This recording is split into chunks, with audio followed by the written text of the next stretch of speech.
The Cellcast is recorded in front of a live streaming audience.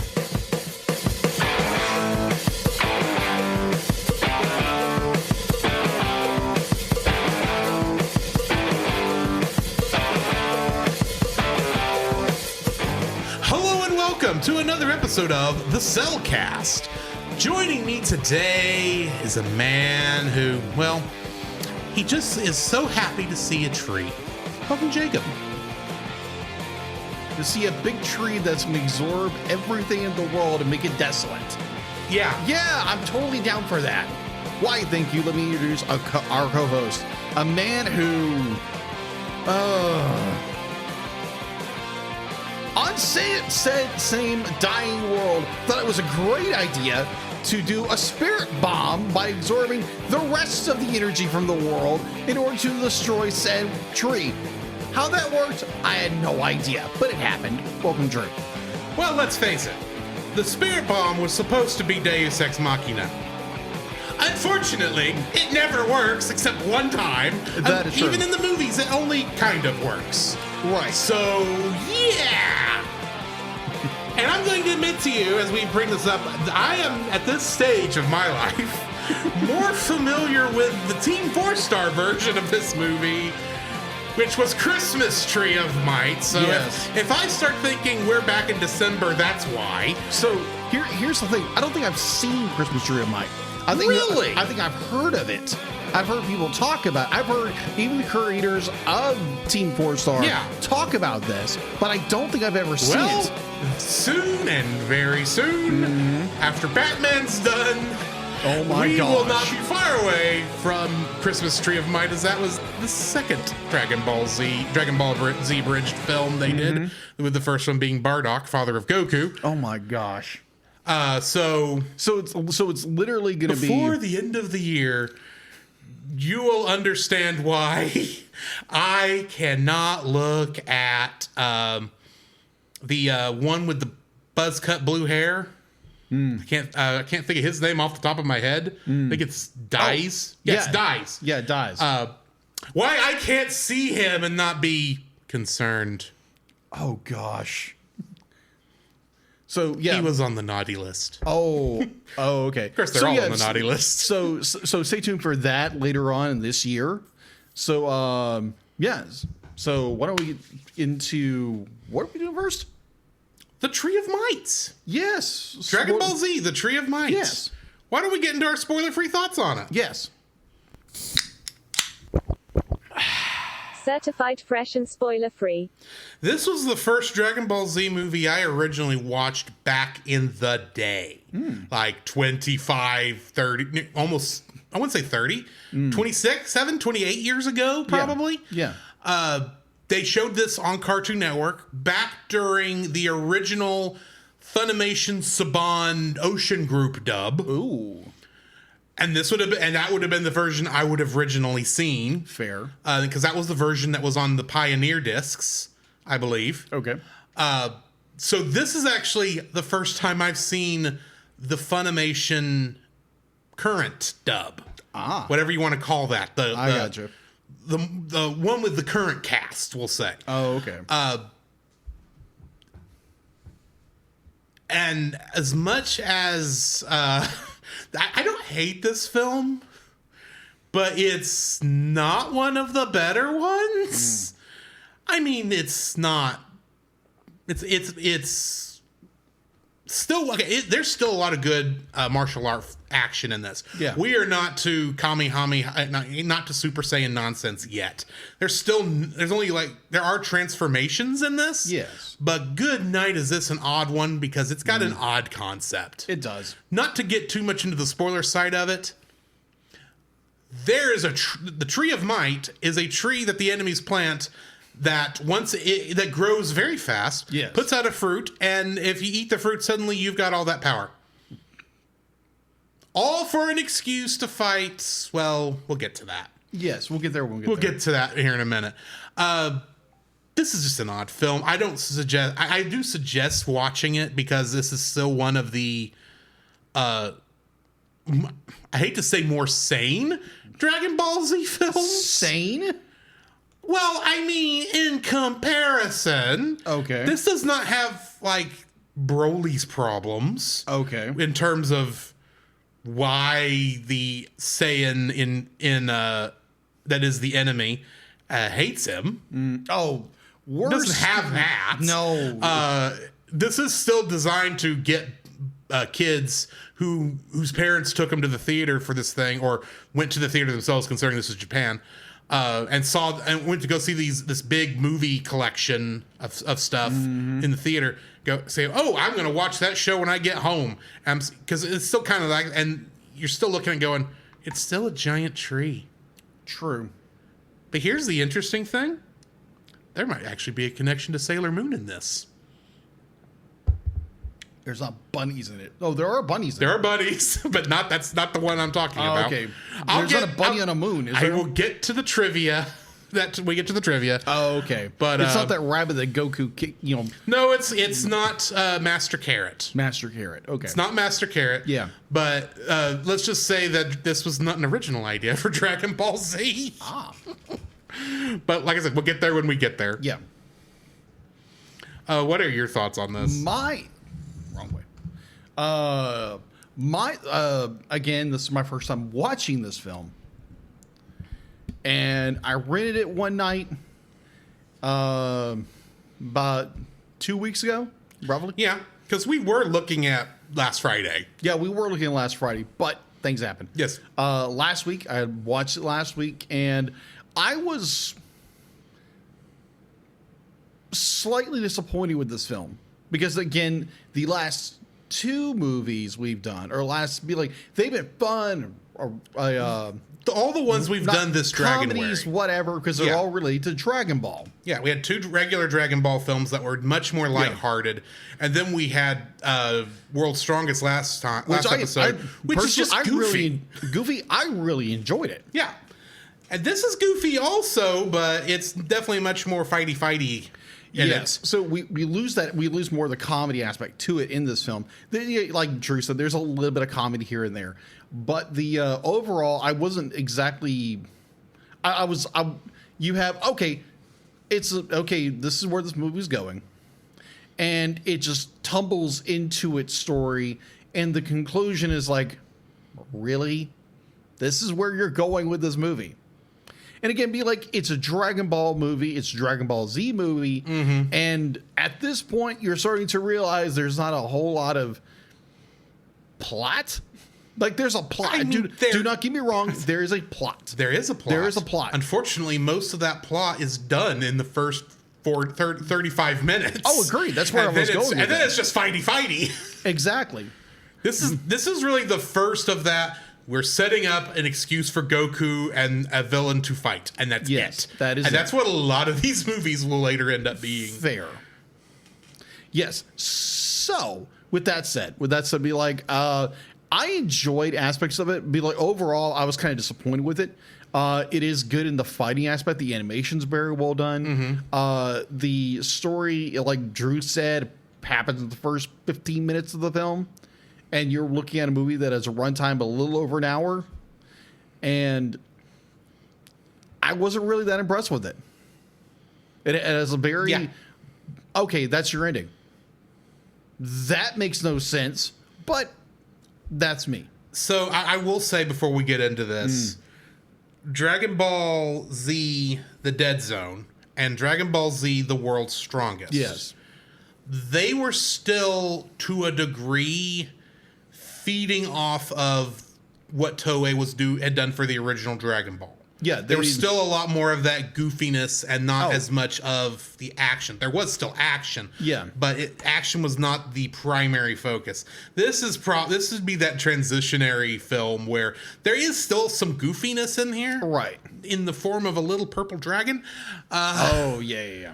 And hint, he's on the cover. Yeah, and they're a little bit, but we don't. This is the first of the Dragon Ball Z films that they didn't try to throw in a song to play during a Gohan scene. This is the first one where the primary focus is we were just here really for the fight. We're going to set it up, and then boom, the last half of this is excuses for everybody to fight.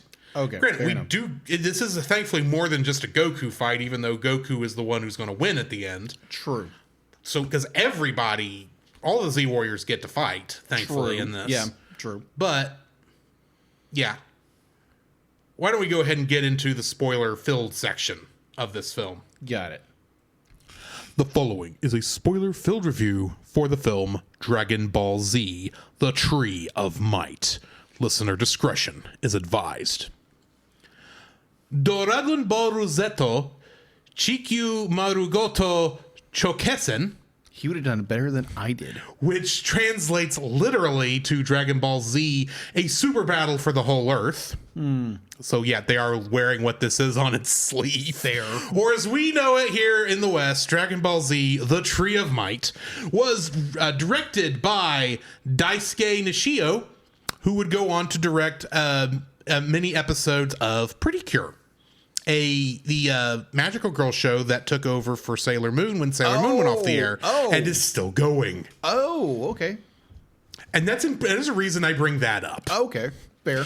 It was written by Takao Koyama, and the English version was written by Eric Vale. Getting into the English cast, we've got Sean Schemmel, of course, as Goku and King Kai. And he would go on to play Black Doom in the video game Shadow the Hedgehog. Oh. You know, the one where Shadow goes around saying curse words and shooting guns. Because that makes sense for the Sonic the Hedgehog franchise. Like you do. Stephanie Nadolny plays Gohan. And she would go on to play Baby Trunks in Dragon Ball Z. Oh. Chris Sabat plays Icarus, Yamcha, Piccolo, and Shenron. And in One Piece, he would go on to play Roronoa Zoro. Oh, okay. The guy with 3 swords in that anime. Okay. Sonny Strait would played Krillin, and he actually played Arsène Lupin III in a number of Lupin III anime. Oh, okay. Quite a number, I will say. I gotcha.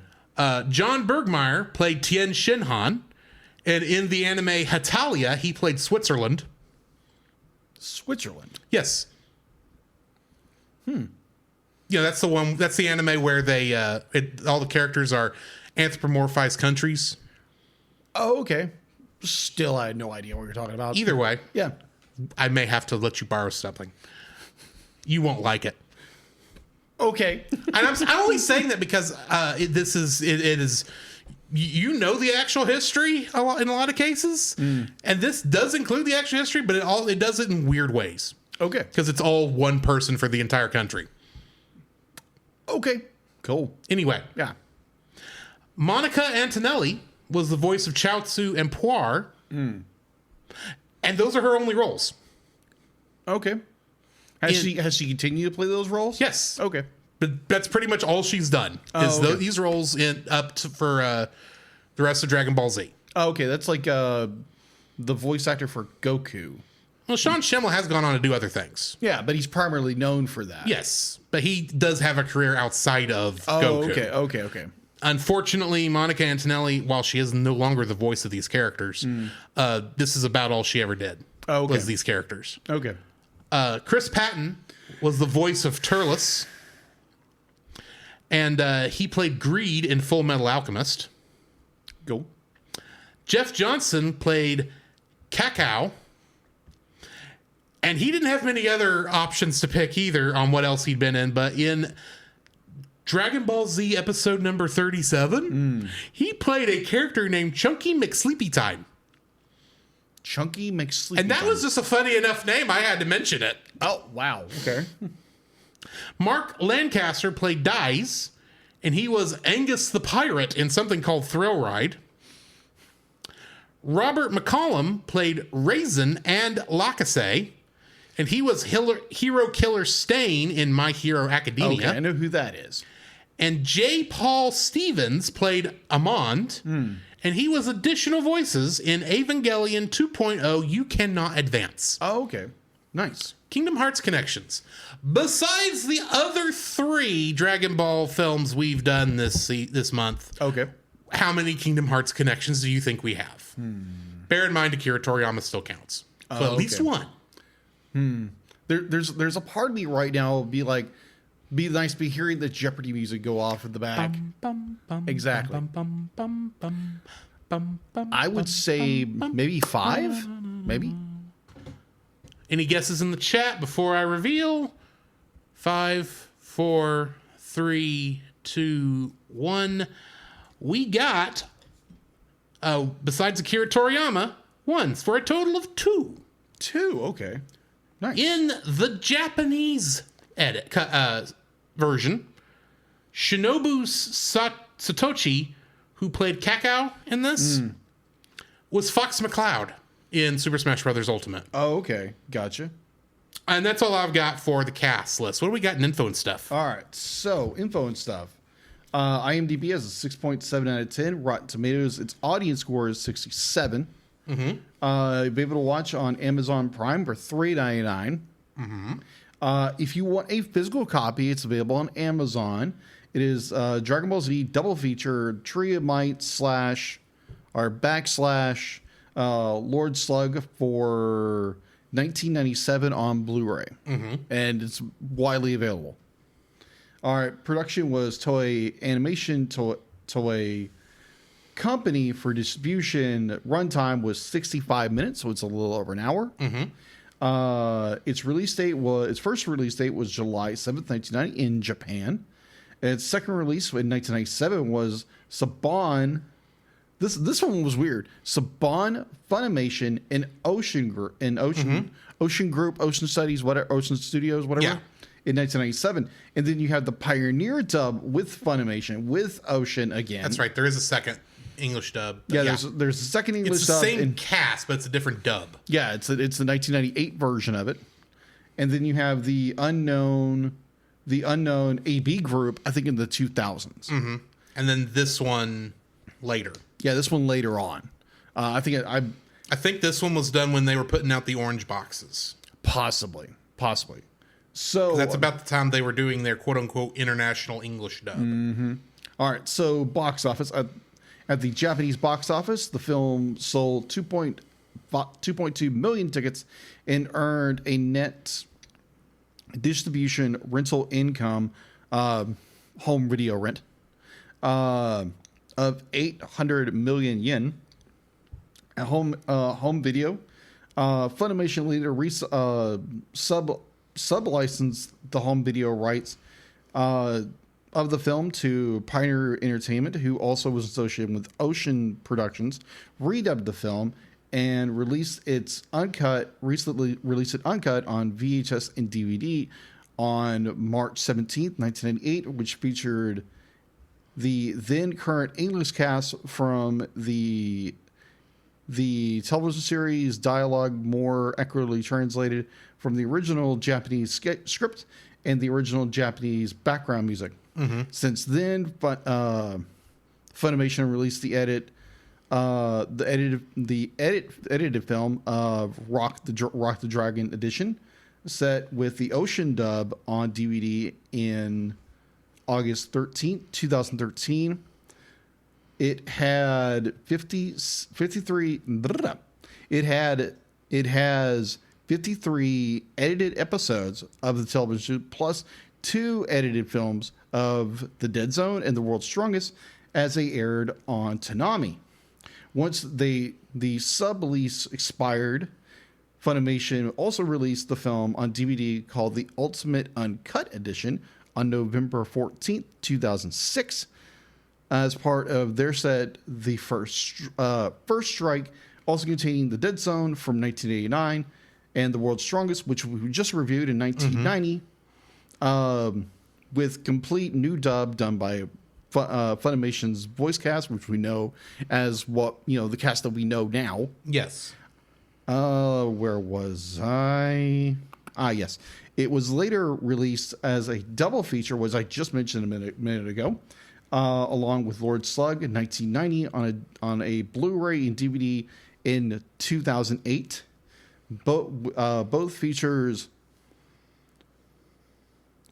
180p format HD remaster with a 16.9 aspect ratio with an enhanced 5.1 surround sound mix.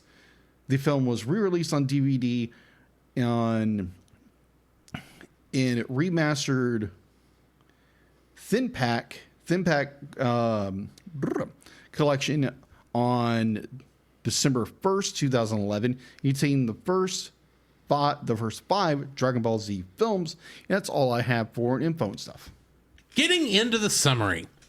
A forest fire interrupts a camping trip enjoyed by Gohan, Krillin, Bulma, and Oolong. Gohan and Krillin manage to put out the fire and use the Dragon Balls to restore the forest and the animals killed by the Inferno. And Gohan befriends a small dragon he names Icarus. Unbeknownst to the group, the fire was started by a probe sent by a Saiyan space pirate named Turles, who bears a striking resemblance to Goku, and who has chosen the Earth to plant the Tree of Might, which absorbs the life of a planet and converts it into a fruit that, when eaten, gives the consumer a massive power increase. Turles' henchmen plant the seed, and King Kai telepathically warns Goku of the danger. He, Krillin, Yamcha, Tien, and Chaozu attempt to destroy the tree using energy blasts, but fail. Turles' henchmen attack and overwhelm them. The Earth begins to succumb to the devastation of the tree's life absorption as water vanishes and plants and animals perish. After Gohan fights back against the henchmen, Turles enters the fray after realizing Gohan is part Saiyan and deduces that he is Goku's son, who he states is from the same class of Saiyan warrior, and thus explains their similar appearances.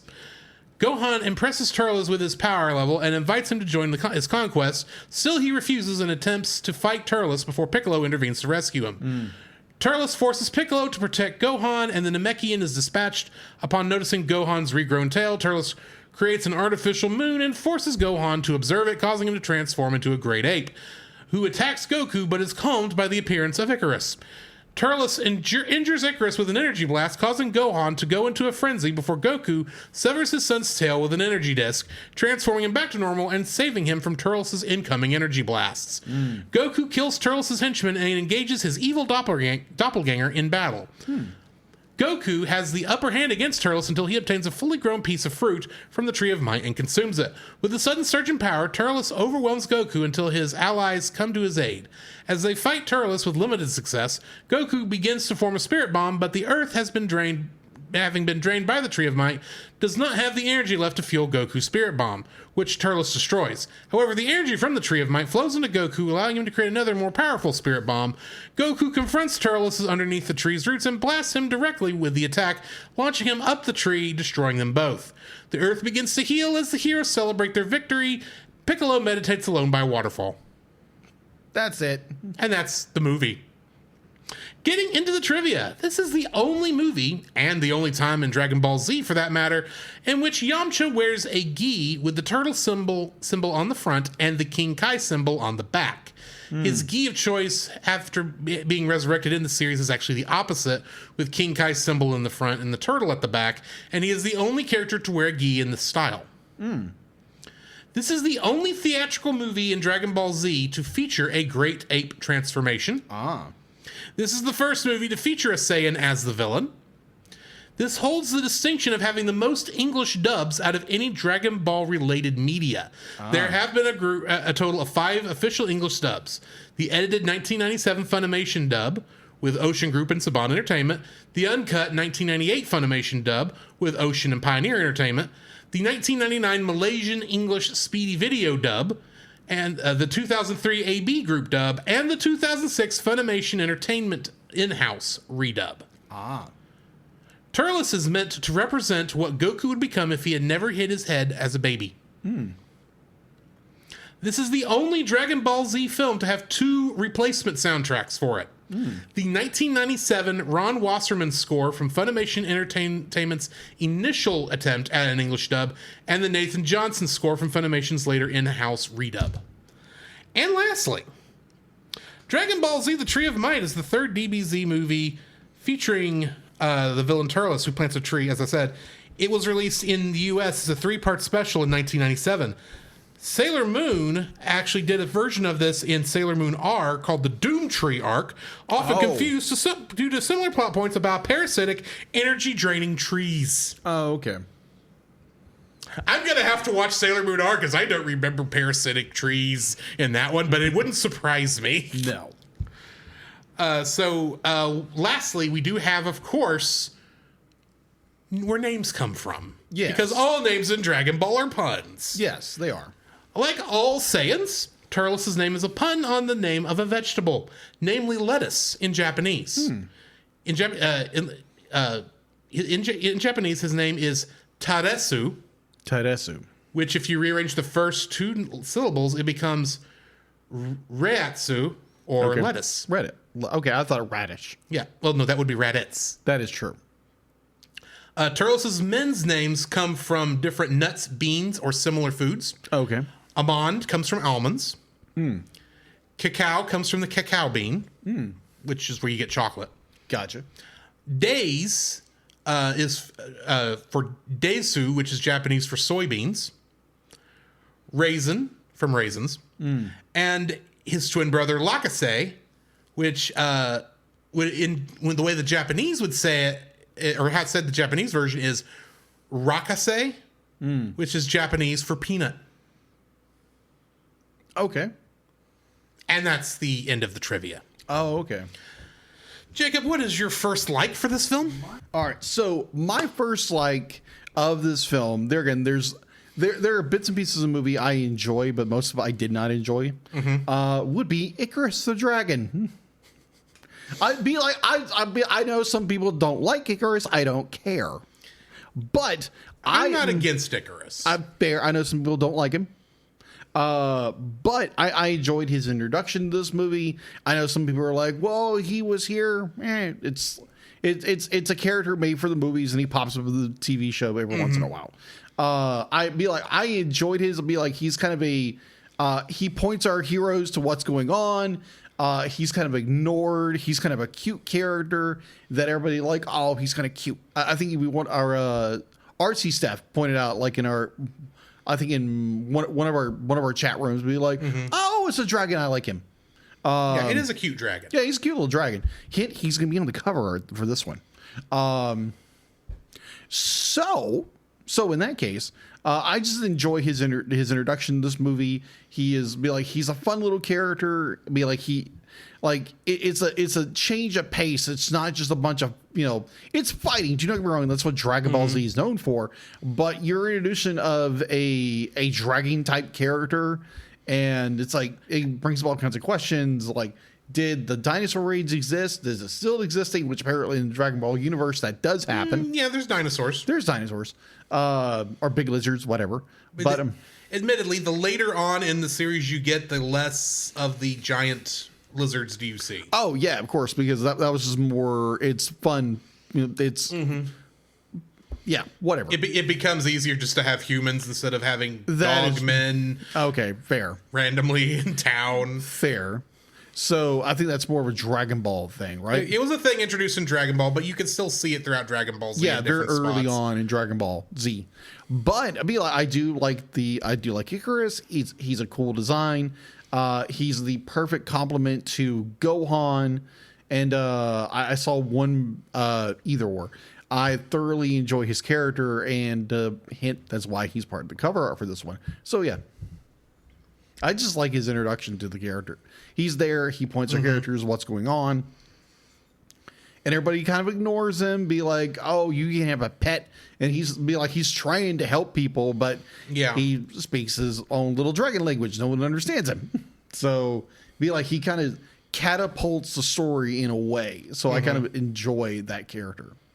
What is your first like? Before I say my first like, I do want to say. Last week you mentioned how it was hard for you to separate this from the Team 4-Star abridgment in some ways, yes. The World's Strongest. Yeah. That's kind of this with me, even though the Team 4-Star abridgment turns it into a Christmas movie. Fair. So I have to stop and think, okay, it's the same basic story, but there's different wordings here and there. Fair. So, and they changed a lot of the character names. So in so many ways, I think of these as the other characters. Yeah, you're blurring the two. Right. But I actually do like that our villain is another Saiyan. And that he's basically evil Goku. Yes. But he's not just evil Goku, because much like it's said in the Team 4-Star Abridgment, he doesn't have a goatee, so he's not that evil. But yeah, Turles is... Granted, he's got one thing on his mind, and he almost succeeds in that one thing, which you can't say for a lot of Dragon Ball villains that actually get that far, because usually the only reason most villains get as far as they do is because the heroes just let them.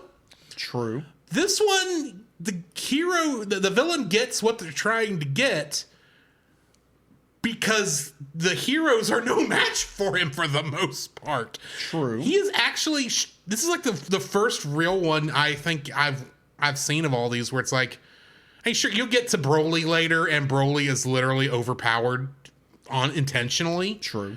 This one, he's not overpowered, but he's outthinking everyone. His plan is simple, and that's probably why it doesn't fail. He's not going for the Dragon Balls. In fact, the Dragon Balls are only in this movie at the very beginning, solely so that we get them out of the way and we know, okay, yeah, they can't use this the rest of the film. I gotcha. That's really seems like the only reason the Dragon Balls are in this film, is to get them out of the way so they can't. Someone won't go, why don't we just wish Turles and the tree away? Which is like true. What you probably should have done if you could have, but they decided to wish all the animals back their homes, which is fair. Yeah. But it winds up turning to be the biggest waste of the world, but they didn't know that. Yeah, they had no way of knowing that. True. But Turles actually being a competent villain, I actually really appreciate. Yeah, he's meant to be evil Goku, and he's got Frieza minions basically running around with him. And yeah, there is some stupidity in there. And yeah, for the most part, all the good parts of this are in the opening of Rock the Dragon. Yeah. Which is, you can watch that and kind of get the gist of what's going on here mixed in with all the other. But it's fun. It's, I like that Turles actually is competent, which you can't say about a lot of the movie villains. True. You couldn't say it about Cochin and Wheelo last week. You really couldn't say that about Garlic Jr. the week before that, or the movie before that either. That is true. And you look at Lord Slug and Cooler and... Well, Broly's not smart enough because he's just too heck bent on punching Goku. This is probably the last one where the strategy... Oh, sorry, I forgot about Android 13 also. Trucker hat. Where's my trucker hat? That movie's going to be dumb. But it's so fun. It's so the abridgment is fun. Oh, okay. The movie, the original movie. Oh, it's that bad? We'll get to it. Oh gosh, we'll get to it probably next year. So let me get this straight. So we go from a bunch of really good little movies that are about fun and everything, then we get into the Dragon Ball Z era, and then it comes into nonsensical just fighting. Well, when you get right down to it, those first 3 Dragon Ball movies. They're a little nonsensical in and of themselves. Yeah, but they're fun. But they're meant to be they are more focused on being advertising the comedy elements because it was meant originally a comedy action manga. True. But you get to Z and the focus is now on action over comedy to the point where the comedy does take a back seat. It's still there, but it's not the focus of what's going on. Yes. And it was very easy for the English adapters to kind of ease the comedy out and focus more on the action. Yeah. So since I kind of have to look at this as an action film because there is not much comedy in this one outside of seeing Yamcha's car get blown up. Poor Yamcha. He turns into a joke. This is like the first time he's really a joke. Yeah. At least movie where they really capitalizing on it. But like I said, I just really like that Turles is actually a competent villain in this, and his minions are not stupid. Because they literally defeat all of Goku's force, all of the Z fighters, pretty handily. Yeah. You get to some later films, and all of the minions get defeated by everybody else, and Goku just fights the main bad guy. Fair. So, yeah, I really, like I said, I really do enjoy the fact that Turles is competent in this. Okay. A competent villain for a change. Okay. What's your second like? My second like would be more the animation. The animation side of it. Like, it's done brilliantly. It's done very well. It's probably be like if you compare it to more modern Dragon Ball Z, like Super or whatever. It's it's early 90s animation, and it's done incredibly well for its time period. Yeah, it's very well done cell animation. Yes, very well done. I enjoy it, and there's be like you do have a lot of like all the cast are involved and whatever, but yeah, I'll bring that up in a minute. Bring that up in a little bit, but overall, I just enjoy the animation. It's got good fight scenes.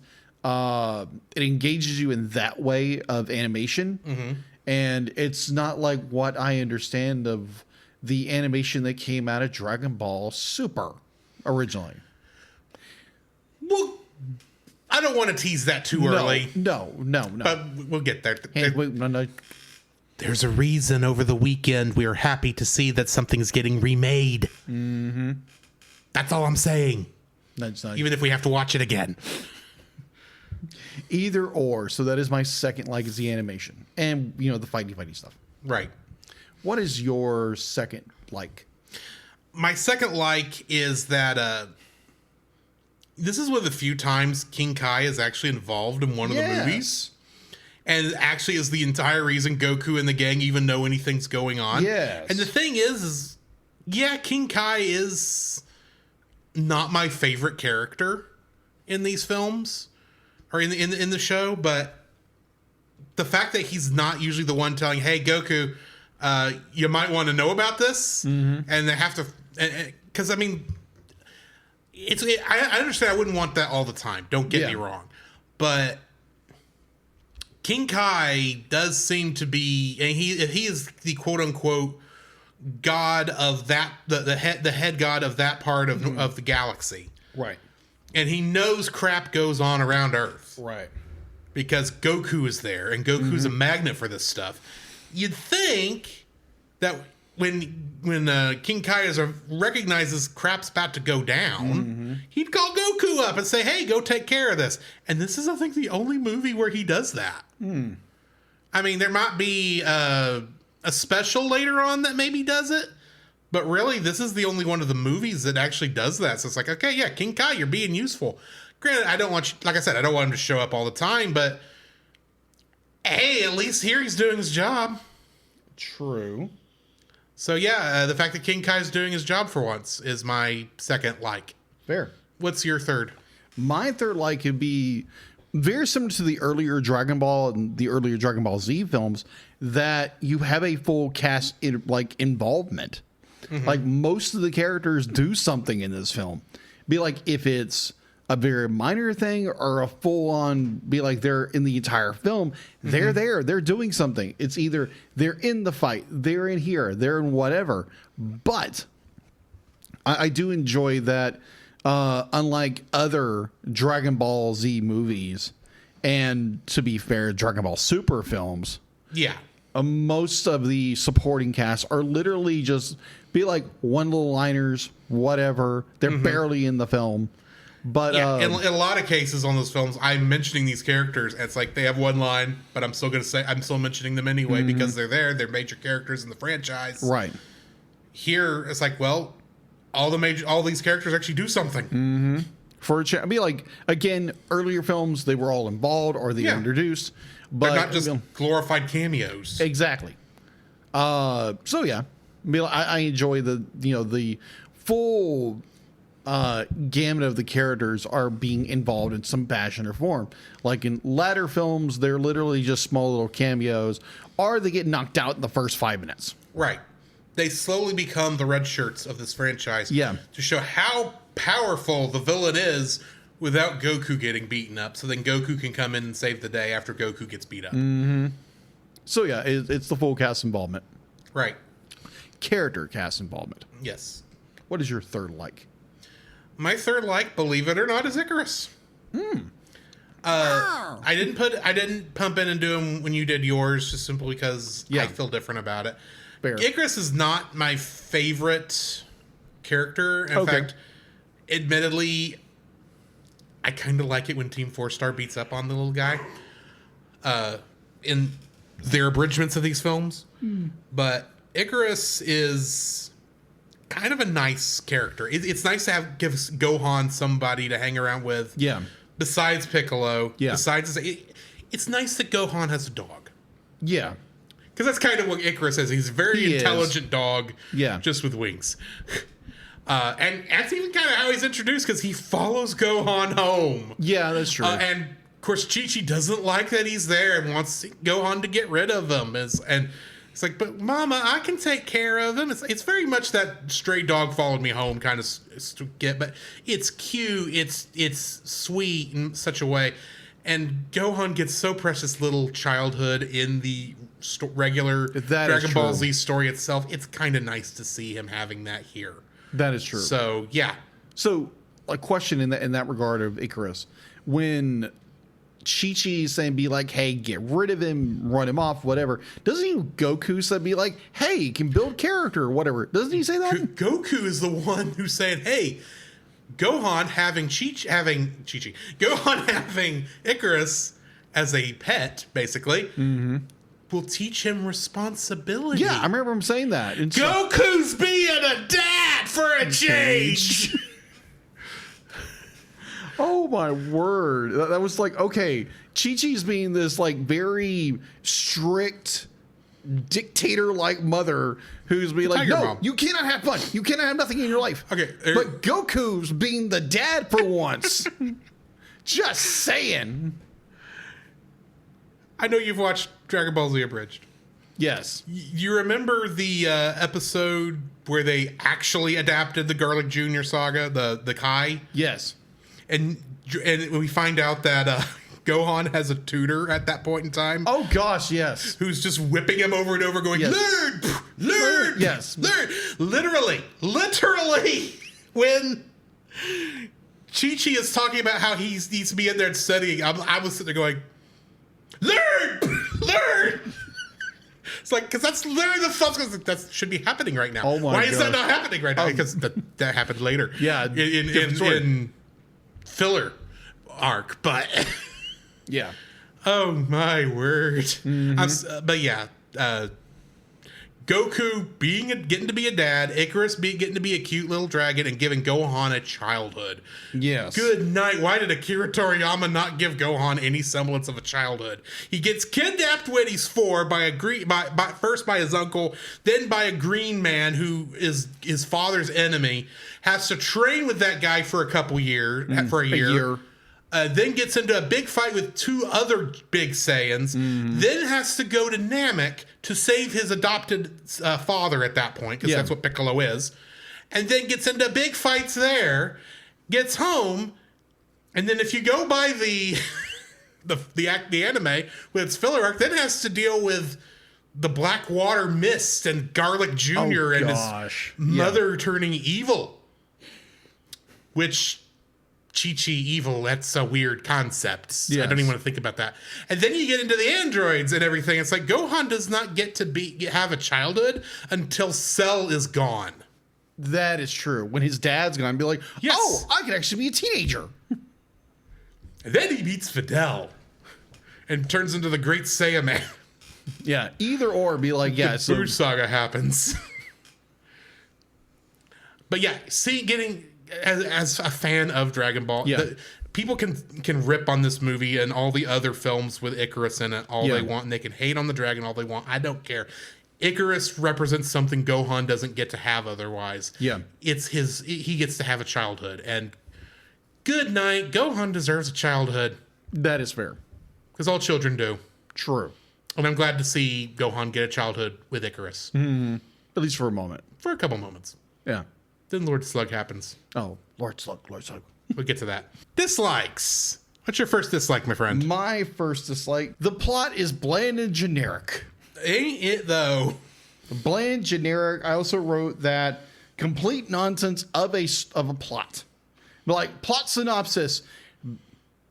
they plant a tree on Earth in order to grow something, in order to destroy the Earth. Now our heroes to go fighty in order to save the Earth. You realize this is an environmental message. Yeah, it's horrible. It's like, oh yeah, the tree itself absorbs everything from the world, killing the world. Yes. And by the end of the world, Goku using up the finite resources of the planet. Yes. In order to save the world, use a spirit bomb. By using that same energy. Yeah, exactly. And then somehow, be like, that concludes our movie. Instead of be like, oh yeah, the tree absorbed everything, but somehow the tree gave Goku power in order to destroy it and the villain? How does that make sense? Okay, let me work with that quick. Okay. This is the part I love about our reviews, is that one of us will say something and the other will say, "Now hang on." That actually works. Let me explain why. It does work to an extent, but it's so freaking ridiculous. Oh, I'm not saying it's not ridiculous. Yeah, okay. The whole bit here is that I'm just saying, be like, please, you're not going to defend this thing. Like, no, it's a great plot. No, I don't know what you're talking about. I'm not saying it's a great plot. Okay. I'm saying there is logic. There is logic. It's not full nonsense. Oh, I'm aware. But let me explain. It's very flawed logic, but it works. So let me explain. The Tree of Might, as the English version calls it, sucks up all the energy of Earth, everything, and stores that energy within itself. Yes, good portion of it gets put out in the fruit that it puts out, like a tree does. Right. It absorbs nutrients around it. Turles only grabbed one fruit when he's attacking Goku, and this thing gets a ton of fruit. And it's got underneath a ton of fruit the tree. on it. And somehow, not on top, not on the branches, underneath it. Well, I mean, he's pulling.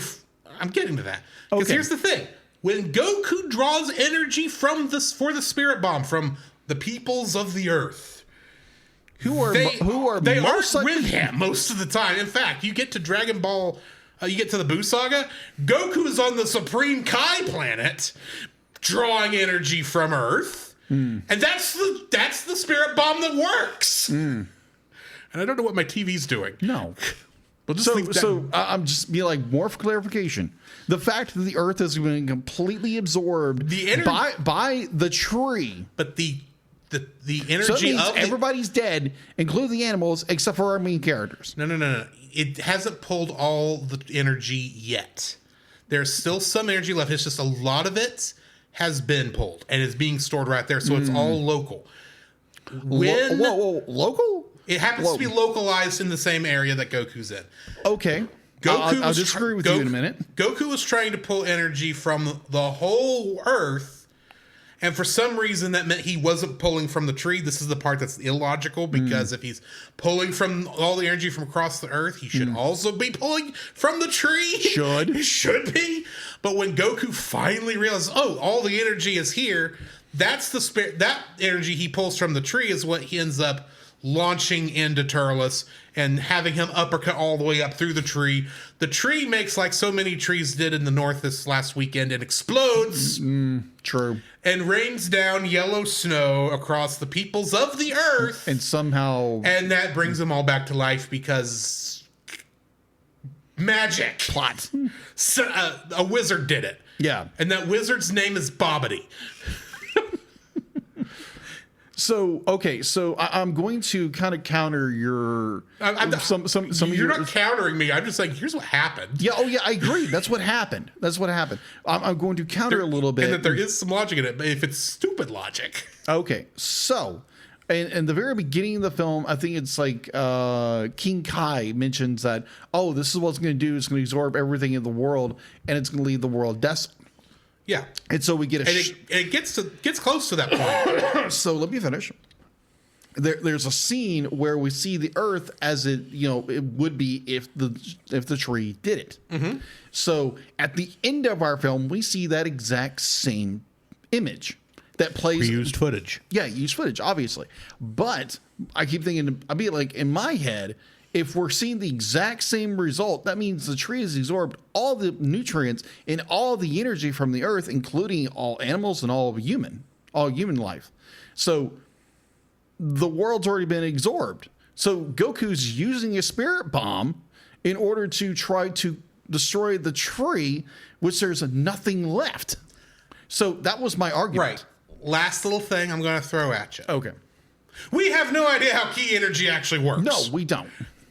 Ki energy, which is the energy Goku is pulling for this thing, which is the life energy that the planet is losing, that the Tree of Might is sucking up. And we have no idea how it works because we know it's connected into power levels, because at least that's how the Saiyans, the Frieza Force's scouters work, is they're reading the ki energy, and somehow that can be quantified into a number.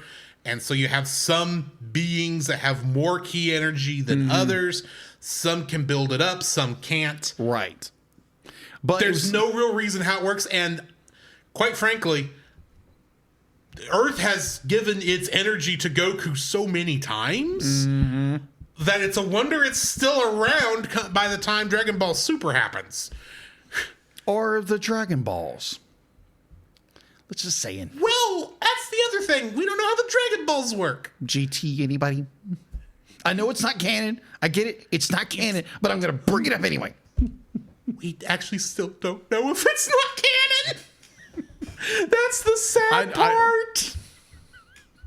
Either or. So I was like, okay, well, technically I accidentally threw my first like and second dislike in the exact same thing. So yeah, you get a 2 for 4, two for one. 2 for 1. But thankfully, I put a 4th down here. Oh, there you go. Yeah. So there you go. What's your first dislike? My first dislike is the minions are completely unnecessary. That is true. I mean, they do hold their own. They keep the other Z warriors at bay and do defeat them. And it's Goku ends up defeating the minions. But for the most part, all these characters are very forgettable. They're not interesting. As an excuse for someone for fight scenes, I think Turles would have been much more of an impressive villain had he not had minions. Because in some ways, the Tree of Might is still supposed to be referencing the Saiyan saga. Oh, okay. In terms of its villains. And so Turles is meant being an evil Saiyan is basically supposed to be Vegeta, but without actually using Vegeta. Yeah. Much like how Kojin and Dr. Wheelo were also supposed to be Nappa and Vegeta, but this is meant to just be Vegeta. And he's got minions. It's like, but at the same time, it's like he's evil Goku, basically. He has minions, and the minions just waste time. The fights are interesting, don't get me wrong, but they just waste time. If you're gonna have minions, and granted, this is something I know Dragon Ball Z movies are never going to get right. Fair. Let's be honest. Even when you get into Dragon Ball, the last 4 Dragon Ball Super era films, they still don't get minions right. Fair. Now, for the main villain, some of them do, some of them don't. Some of them do better than others. This is not one of those. Yeah. This is, well, like will be said in Lord Sluggabridge. Let me guess. You're the stupid one, you're the pretty one, and you're the one with the strange powers. Yeah. Hey, who you calling ugly? Who you calling stupid? Whatever. Hey, who you calling ugly stupid? You're not, okay. You're not dumb. You're just You're just ugly. You're just ugly. Hey. Yeah, either or. So we'll get there. We'll get to Lord Slug later this year. Yes. All right, Lord Slug abridged anyway. Yeah, I just hate that the minions aren't used very well in this. Fair. I agree with you on that. They're interesting if they were the actual villains.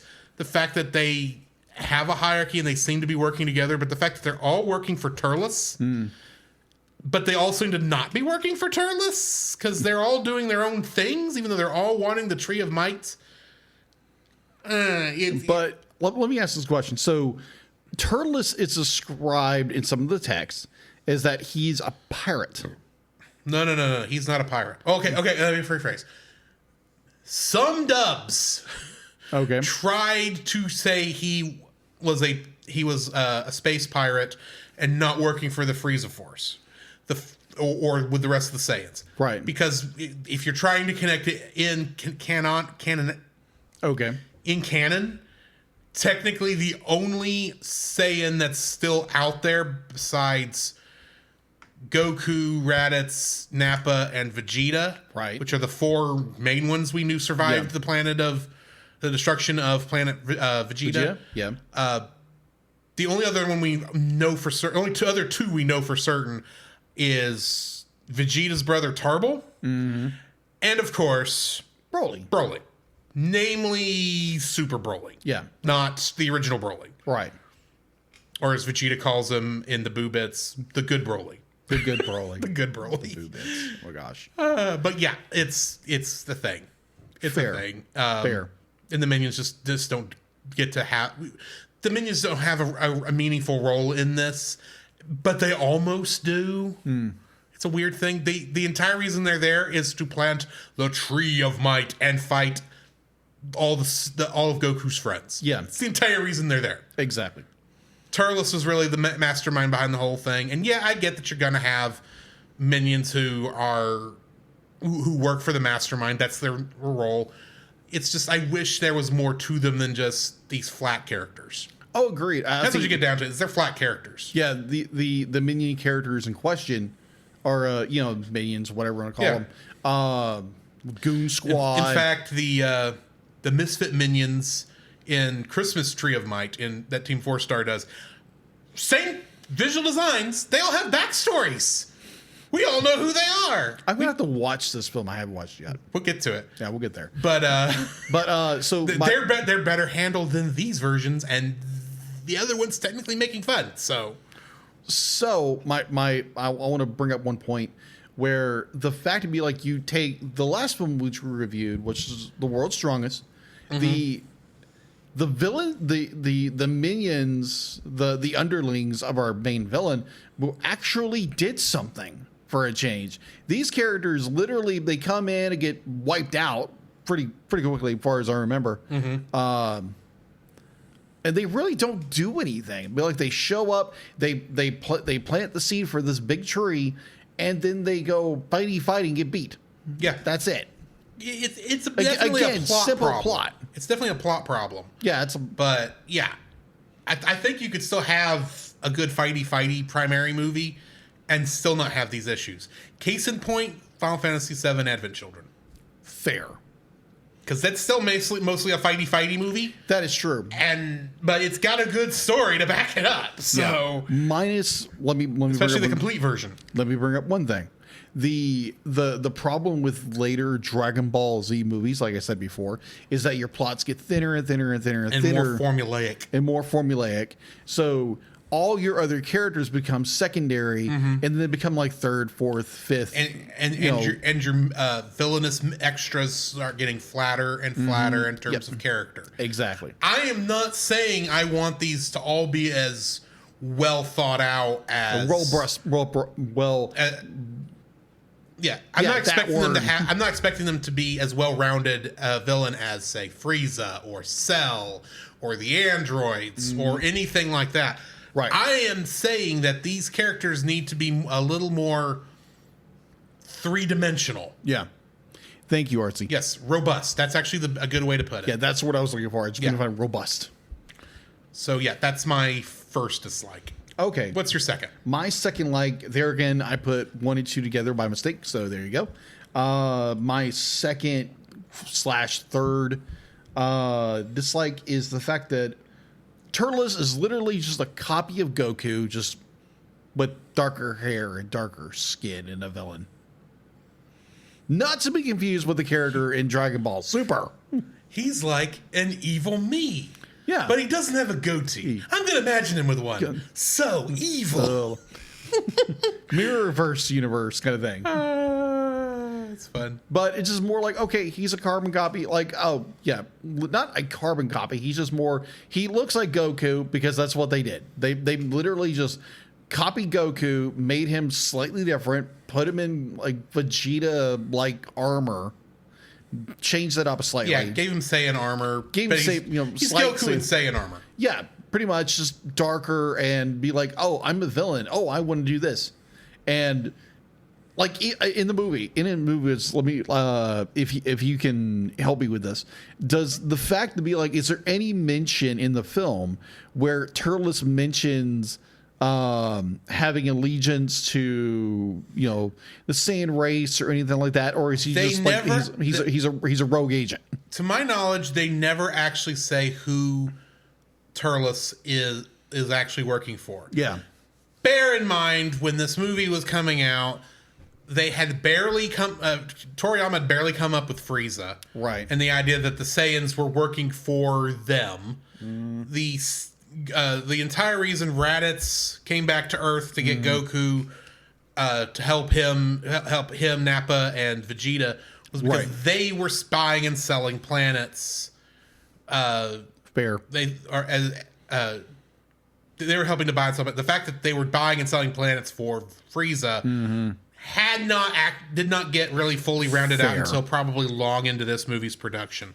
So the assumption probably is he's working with the Saiyans, but then I do think by this point, by the time this movie was written, we knew the planet got blown up. In fact, I'm 90% certain when Raditz shows up in like episode 2 of Dragon Ball Z, and he's giving the backstory, he does say that their planet was destroyed and that Goku, Raditz, and the other two were the only 4 Saiyans left that he knew about. Right. So there is at least some measurement that maybe Turles was another Saiyan that survived and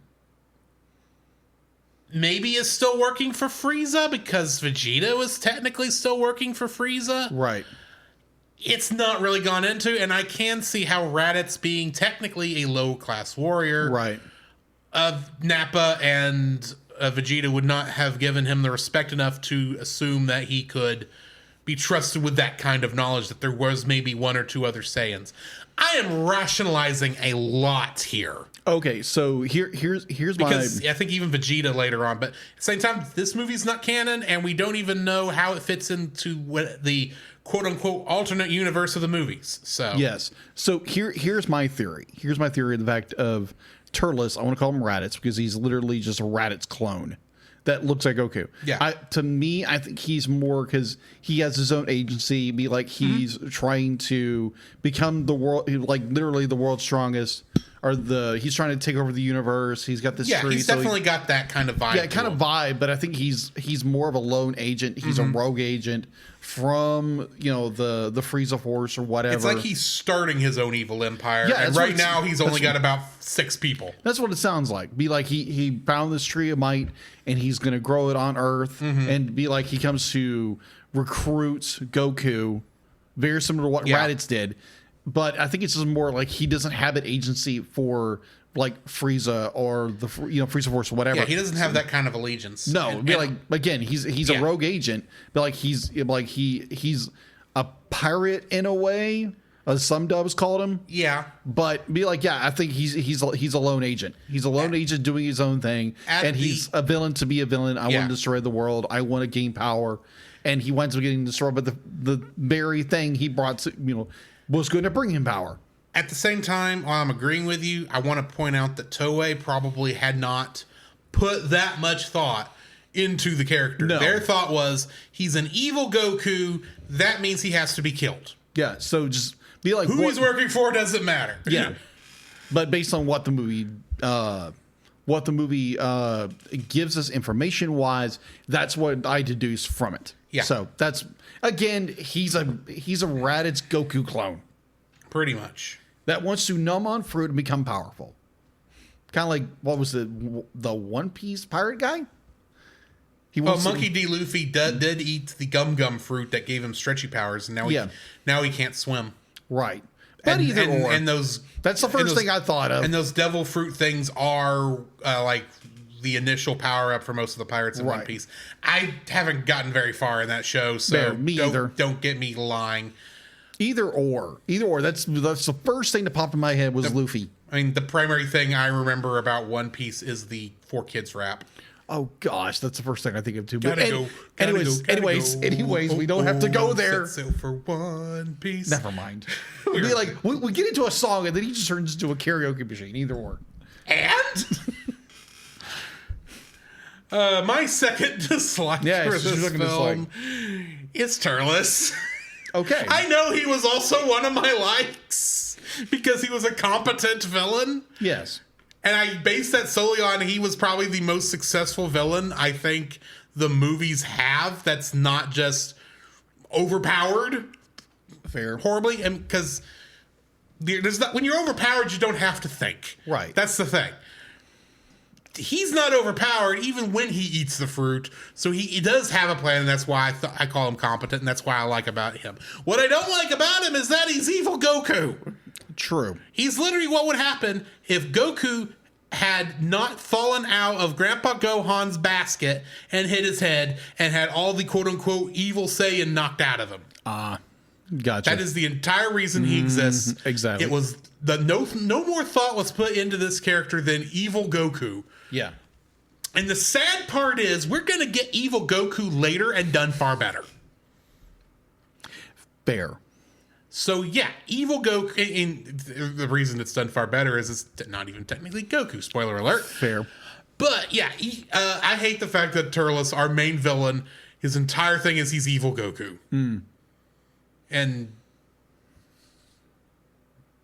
and I hate the fact that he is the one that tries to rob Gohan the most of his childhood. So yeah, Turles is evil Goku. I hate it. Let's move on. What's your third dislike? My third dislike would be, again, I think this is more of a nitpick, but so if you know Dragon Ball, you know Dragon Ball Z, whatever. Like whenever something comes up, it's like, oh, let's summon Shinra. Let's get the Dragon Balls.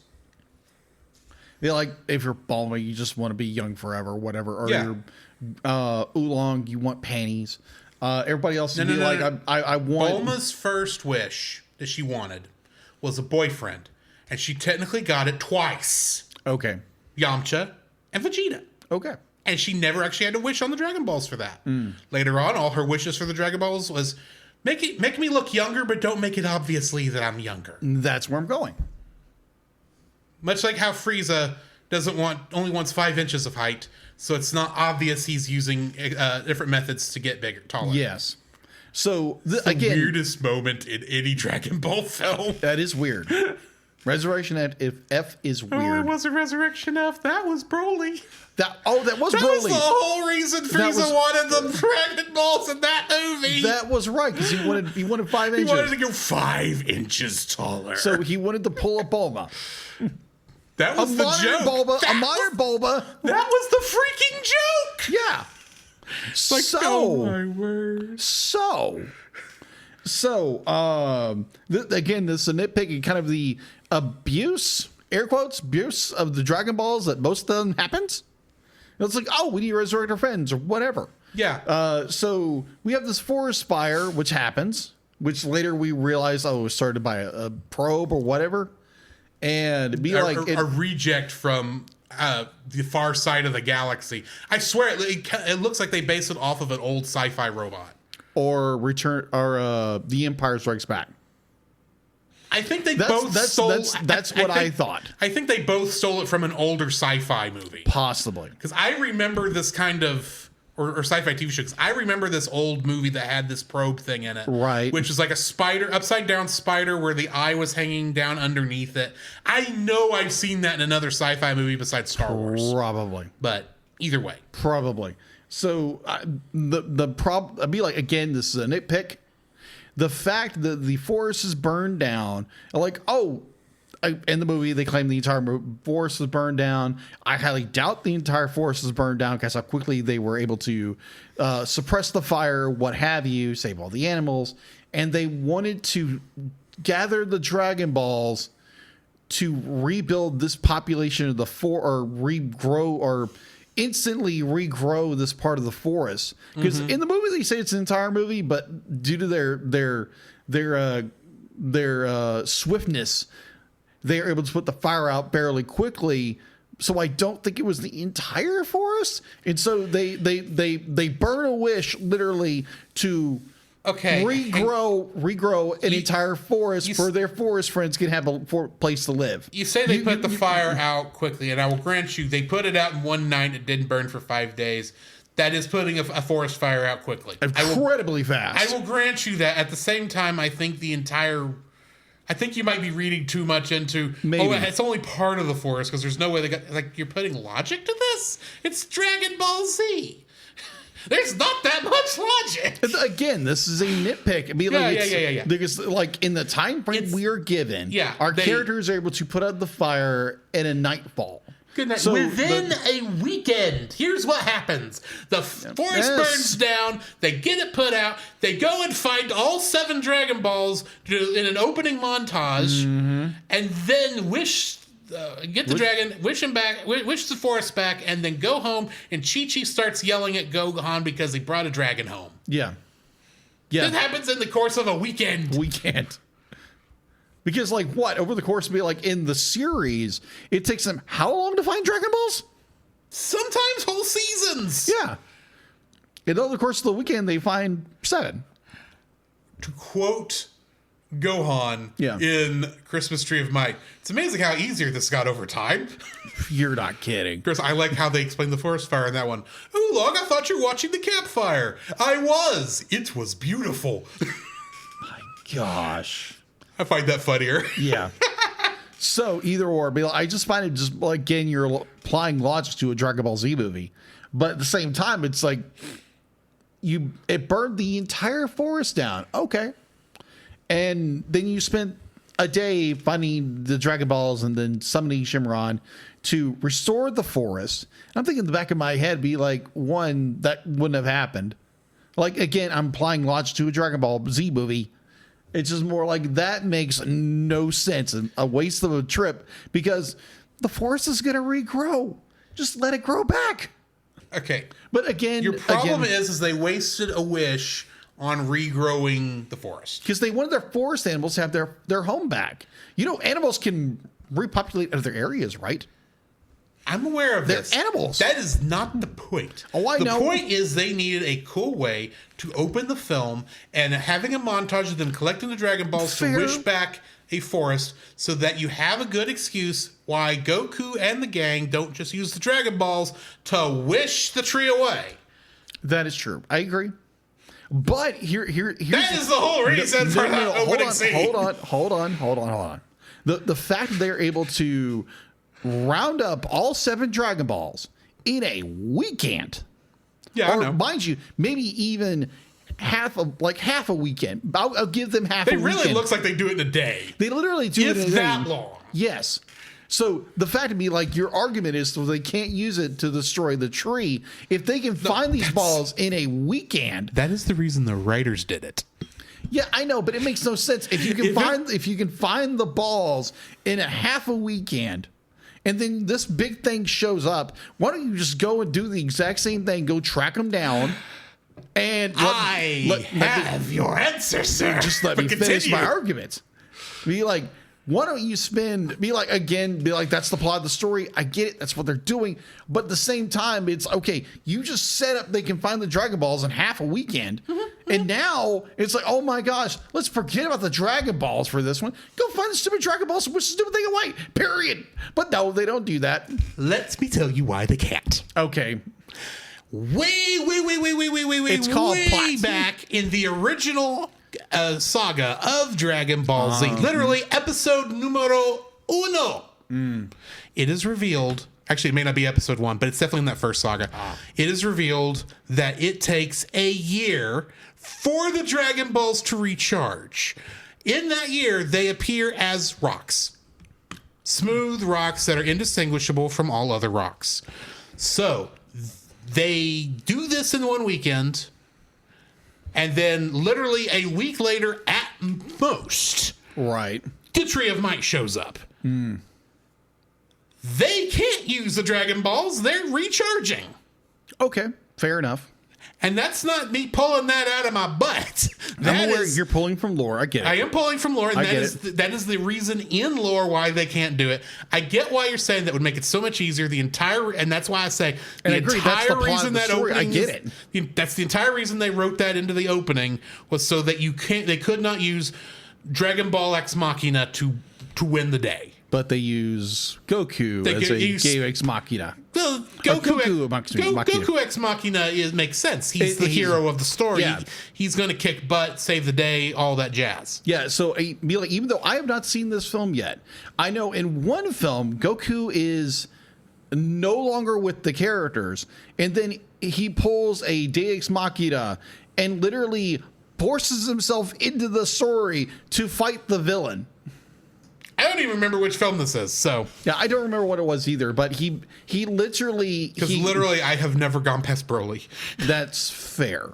That's fair. But overall, be like, I'd be like, not even the Dragon Ball thing. It was more like, okay, you literally, like, okay, we need to reestablish the forest, and then that forest gets wiped out.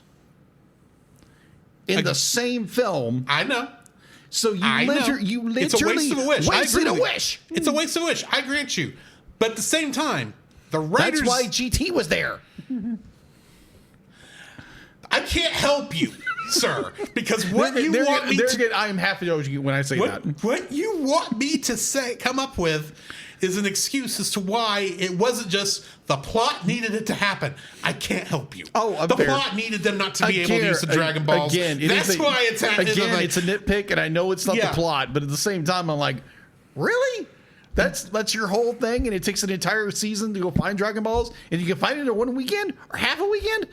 I highly doubt that, but the plot demanded it, so it happened. I mean, they've gathered the Dragon Balls faster in official media. So I can't complain too much. Again, either or. And the Akira Toriyama bits, they've gotten the Dragon Balls back faster than that. Okay. Mr. Popo can find it in a day if you give him time. Well, he's Mr. Popo. He's Mr. Popo. Yeah. But yeah. Either or. My third dislike for this film.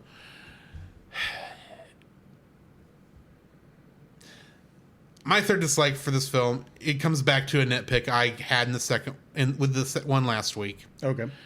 And last week it was a little bit worse because I also mentioned a second song that we did not get that they kind of edited out and just had an instrumental there. Fair. Because they did not have the I Love You, Mr. Piccolo song translated into English last week. Okay.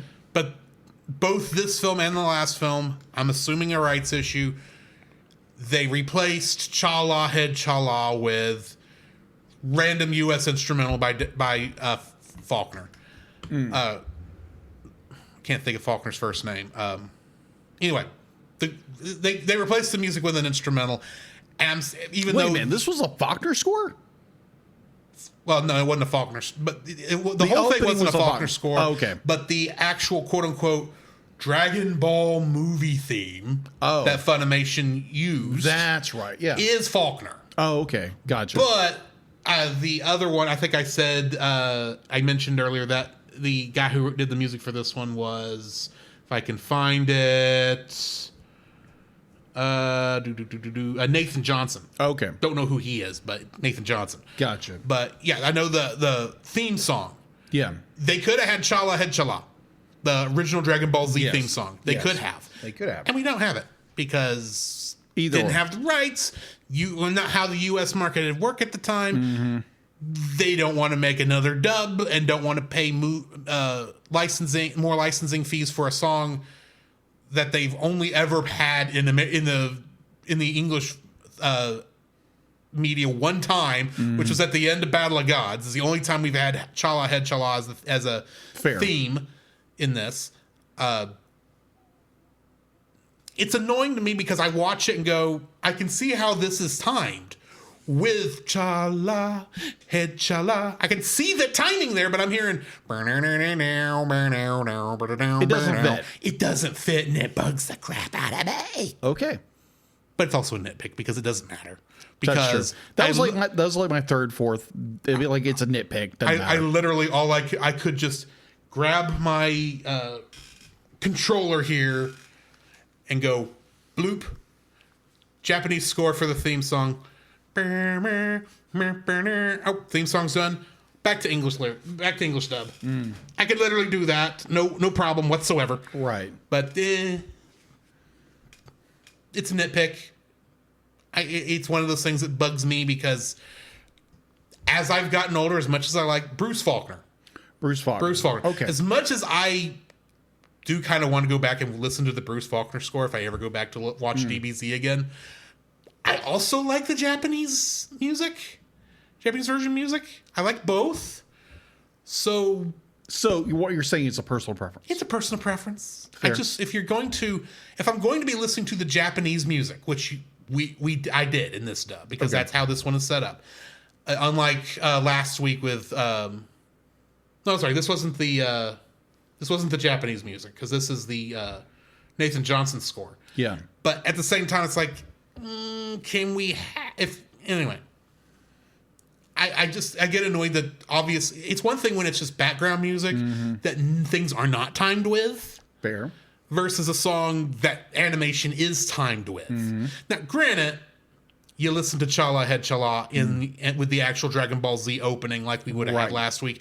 There's still stuff that doesn't match up, and that bugs me too. Okay. And that's not anyone in the West's fault. That is literally in the Japanese version, and it bugs me. But either way, blah. Yes. Let's get into our score. We need to rate these things. Yeah. What are you rating it? I'm rating it a 6.5. Oh, okay. I still think this is a fun little film. It's not the best. Some other Dragon Ball Z films are going to be rated worse than this because of their stupidity. And I don't even think that's going to be Broly, for being honest, because there's other aspects of that, but c'est la vie. I'm giving it 6.5 because, it's a stupid story. But the fighting, I think, is at its best here. Fair. When you're comparing this to the others, I mean, like, this is the one that still has the best combat, actual visual combat, until you get to Battle of Gods. Fair. Because after this, we start getting too much into the transformation stuff, the Super Saiyan Ex Machina, and a lot of times where, there's good, cool fights and all, and energy attacks, but it starts wearing on you the farther these movies go. And I will tell you, the reason why I have never watched past Broly in the original Dragon Ball Z films is because by the time I got to Broly, I was getting tired of the same formula. This one in this movie is the start of that formula. Fair. So yes, 6.5. It's of the formula, this is the best one. Just because of how it handles the fights, but the fights are gonna get blah later on. So fair. What are your thoughts? I'm giving it a 5.5, but it's somewhere between that and a 6. It's got good animation. It's got good character interaction. Very similar to the earlier films. Where in latter films it just becomes like you're a background character, you're nothing.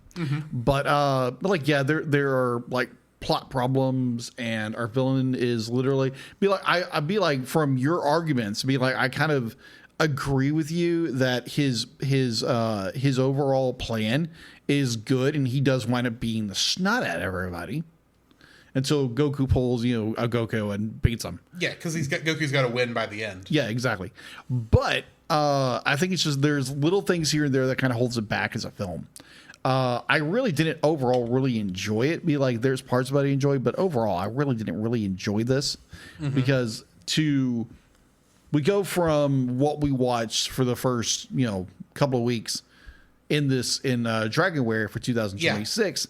Where we had goofy plots, but varied plots. Yeah, varied plots that were funny and made you laugh to a point where it's like, oh, we're dead serious, and you go into the more fight, dead serious kind of films. When it becomes more about punch, kick, Kamehameha, Kaioken times 10. Exactly. Unless we got to stop this evil vizier from taking over Emperor Chaozu's throne. Right. You're just looking going, what? But be like, there are parts that I did enjoy, others I didn't. Yeah. But overall, be like, yeah, it's a 5.5, somewhere between that and a 6. So with that said, let's get into next week. Next week, we are celebrating something very important because this was our last episode of our 6th year, which means next week it's our 7th year anniversary.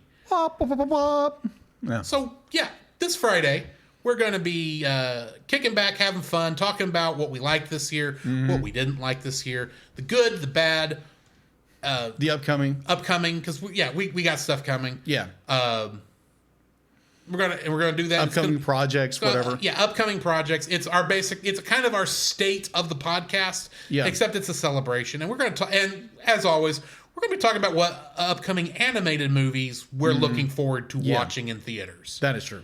Which is always fun, even though I think some movies have made that upcoming movie list a couple of times now. Yeah. And then we never went to go do a reaction for it because scheduling. Yeah. But because scheduling's always fun when at this age. Yeah. So. Well, I think in this period of time where you're busy. Oh yeah. Especially when like a lot of movies come out at Thanksgiving. Yeah. We're coming out of Thanksgiving movies. We can't schedule anything between Thanksgiving and Christmas. We barely got what reactions in the past we have. Sonic 3. And there was something last year. No, that wasn't a reaction. That was us going to go see Boy and the Heron. Yeah, Boy and the Heron, yeah. Yeah. But beside the point. Yes. We will get to that all again next week, this Friday.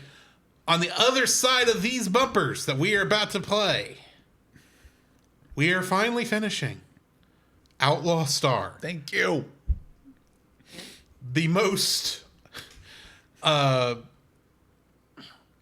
what's the word I'm looking for? Irritating? Not irritating, more of a disappointing. Yes. The most disappointing one of these TASs we've done because I think we were both looking forward to it when it started. Yes, agreed. And now we can't wait for it to end. To Outlaw Star started off really strong, and then it just became okay. We're just running out at the end. Yeah, it petered out, and it had to finish. But and it just we'll get there here in just a second. Yes. This podcast is a proud member of Culture Box. Whether you enjoy geeky reviews, comedy, or original fiction, you can open up the Culture Box and find something excellent for your soul. Point your web browser to culturebox.media. This week, we suggest checking out the Monster Island Film Vault. Hey, kaiju lovers, looking for a podcast that's a fun listen and takes big monsters seriously, like Icarus? Then check out the Monster Island Film Vault, a podcast seeking entertainment and enlightenment through tokusatsu. Host and film curator Nate Marchand and his rotating roster of guest hosts take academic yet fun deep dives into the wild world of giant monster films and TV, discussing their artistic merits, or lack thereof, and their historical and cultural context, giving you a greater appreciation for an underappreciated genre. You'll hear about Godzilla, King Kong, Gamera, and more, while also getting a crash course in toku topics ranging from history to sociology to science. Along the way, you'll hear an audio drama segments chronicling Nate's many misadventures on Monster Island with a colorful cast of characters like his intrepid producer Jimmy from NASA. So pay a visit to the Monster Island Film Vault at monsterislandfilmvault.com. The Cellcast would also like to thank the following patrons: the Monster Island Film Vault, Thanks, Nate. PaulJPowers.com, Artsy Steph, and Edwin Gonzalez. If you would like to have your name shouted out on the show, some special art from Jacob, uncut episodes, and a future project, you can donate to us at the $5 level, or for an additional $5, we still have one slot available for our 2026 patron picks. So please go and buy that slot, somebody. Or Marchand will force us to watch something against our will. Yeah. Except we still reserve the right to say no. Yes. Nate. And bear in mind, we did say yes to the Star Wars Holiday Special. Thanks, Nate. But yeah, go and do that. Go to our Redbubble store where you can buy stickers like this one on my cup, or t-shirts like this one I'm wearing. This is the only way I know how to promote this stuff, guys. That's fair. Go and go to our Redbubble store, search for the Cellcast, and go buy stuff. Support us that way. If you can't support us monetarily, please get our name out there. Share us with your friends. Share us with your enemies. We don't care who you share us with. Just share us out there so we can grow the community and have fun talking about the cartoons and anime and all that kind of good stuff that we all love. Yes. So please go do that. Please support Jacob on his Lycan artist stuff, both the streams and the socials. Go hang out with him there. He's we're doing a lot of good artwork over there. His Facebook Messenger community is doing gangbusters from what I can see. Or at least there always seems to be like once an hour somebody commenting on over there. Yeah. But go support him over there. Come join me on Tuesday nights. Well, most Tuesday nights. This Tuesday night, apparently. We switched this. We switched this with last week because of weather. But where I'm playing Final Fantasy 14 on stream and going through that because I want to relive Final Fantasy 14. And that is fair. Some of these quests I don't remember. Fair. I don't remember how all this turns out. I just know later on we're, killing gods and such. And right now I'm delivering snacks. So, yeah, come watch me deliver snacks, including swords to the face, over on our normal streaming channels for Final Fantasy 14. Yeah. All right. So before we go into that, little sneak peek for our audience, really quick. We did talk about the Monster Island Film Vault. And we do have an episode with them airing soon. We do. And I also have a secret project that I've been doing with Nate. And so that's coming up fairly quick. I can't say a lot about it. Nate's doing a new project with something to do with some guy who transforms. That narrows it down. All new, like his own stuff. Yeah. And I have a hand in it. So I can't say a lot, but it's something coming out. He sent me the artwork for the cover, and there again, I can't say a lot about it, but that's coming out fairly soon. So go support Nate over there, and you'll see what happens. Indeed. So that's a little teaser for what's coming up. Welcome to the future. But the future is in the past, especially after tonight. Yes. I'll make them wish they'd never been born. A quick draw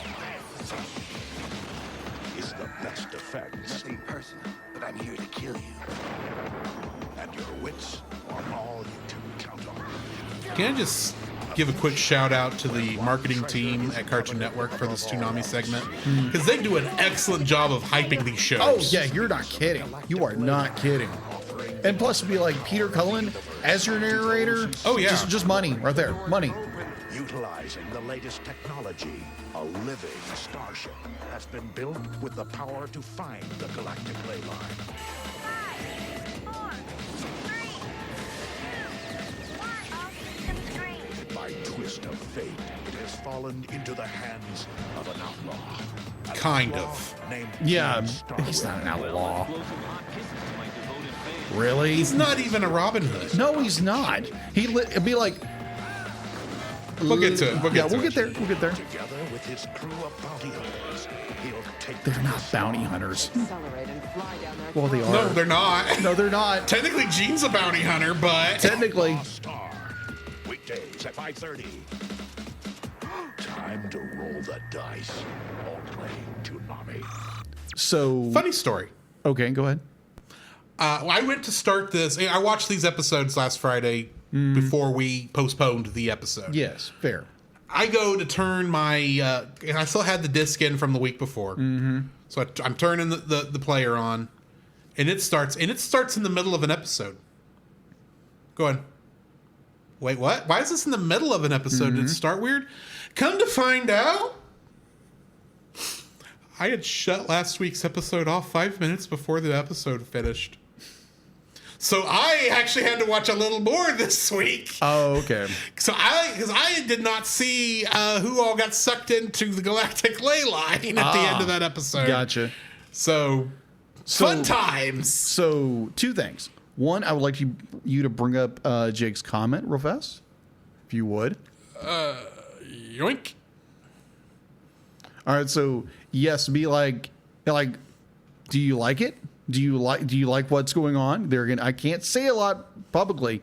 So yeah, be like, it does look great. I'll probably show Drew in a few minutes. I've already seen it. Okay, you've already seen it. Never mind. Never mind. But like, yeah, that's a fun little project I'm doing with Nate. And there again, can't say a lot publicly, but yeah. So yeah, let's get into the penultimate and the finale of Outlaw Star. Maze of Despair. Oh, brother. That's defines this whole show for the You're past not kidding. for the past 8 episodes. More than that. It feels like it's only been 8, but you know what I mean. Right. Written by, of course, Hajime Yatate and directed by Mitsuru Hongo. Right. In this episode, Gene is separated from the others as he races to find Melfina before either Hazanko or the McDougal brothers can find her. Suzuka and Aisha square off against 2 of the remaining members of the Anton 7 that accompanied Hanzako into the ley line. And that's all I got. Yeah. First thing I have against this. Why do we still have more than just Hanzako left of the Anton 7? You had enough episodes to make it a enemy of the week show and actually push the thing on there. No, we still have 4 Anton 7 members at the start of this thing. Mm-hmm. And 3 of them die in this episode. Yeah. And we just are left with Hanzako. Yeah. A villain I don't give 2 flying craps about because they haven't gone into who the frick this guy actually is. Other than he's the leader of the Anton 7. That's all we know. He's the leader of the Anton 7. He wants to take over this clan. And he wants to take over the from the K Pirates. And he wants the most powerful being in the universe. Right. It's like, okay, why have you not come up significantly before these last 2-3 episodes? Because he was in the last episode too. Yes, he was. Why has he not been an important character until right now? I know this is only a 24 episode show, but the way this show is set up, he should have been just as he should have been showing up as often as the McDougal brothers are showing up, and the McDougal brothers should have been showing up a lot more. Yes, because from my opinion, this show be like they had a good start with what they were doing, and then they went on this rabbit trail of like, oh, let's do all these great adventures, forget about the plot, and then come back to the plot at the very end of the movie, in the TV show. From the moment they picked up the Outlaw Star until this episode, what they should have been doing the entire time, every episode should have been focused on this one thing: finding the blankety blank galactic ley line. Most of the episodes between those 2 parts have nothing to do with that. Don't even tangentially connect to that. We get a couple things with the space race because that does introduce characters. It does have a thing with the McDougal brothers, but even after that, it just goes. We're here on K Pirate Planet number 23. When I can't remember the name of the planet. Right. I also don't care about the name of the planet, so don't go correcting me. And we just kind of hang out here while what's his face? Gene. Yeah, Gene. While Gene just fiddle farts around trying to get jobs so they can get money and having to borrow more money from Fred Lowe because we got to bring this goober back up continually. I hate Fred Lowe, and it's not because of the fact that he's gay. I'm sorry. I just hate Fred Lowe because he's an annoying character. True. So yeah. And it's like, why is not from the beginning it not just a search for the galactic ley line? Every episode should have either been trying to find clues and either succeeding or failing. That's what every episode should have been about. You can still bring in all the little side adventures that happen during those episodes, but they leave out the search for the galactic ley line for so many episodes until the McDougal brothers show up and nearly kill and do other things to Melfina in the digital world. And then it's like, whoa, we can't fiddle fart around anymore. We've got to go find the galactic ley line now. Hey, Fred, can you give us money to go find the galactic ley line? Yeah, if you punch out the woman who wants to marry me. Right. But So my theory is they didn't have enough plot or like the full fleshed out story yet. So they had to put in a lot of filler. So you have this very cool opening, a lot of filler in between. And then we had to, oh my gosh, we're at the end of our story. So we have to condense everything down into basically 3.5 episodes. Yeah. Am I right? You know what it feels like? Because I've run into this before with some anime, especially from this era. Yeah. What it feels like is the manga was doing a slow burn. The anime was not making enough money to follow the slow burn. Right. So at the last minute, they go, oh, we need to make a left turn and complete the story because we now know we're not going to be able to make anything past episode number 24 or whatever. Fair. It was they had just enough time to quickly finish their story and work all this in, but the manga still was going to go on for a little while longer. Right. It could be that granted, I have not looked up the manga. I know there is one. It could be that the manga goes another 5 or 6, 8 chapters of what they were doing and then kind of goes this way, and maybe it does better with the Anton 7, because at least all of the Anton 7 look like they're fully well thought out, even though 4 of them we don't really get anything with. Right.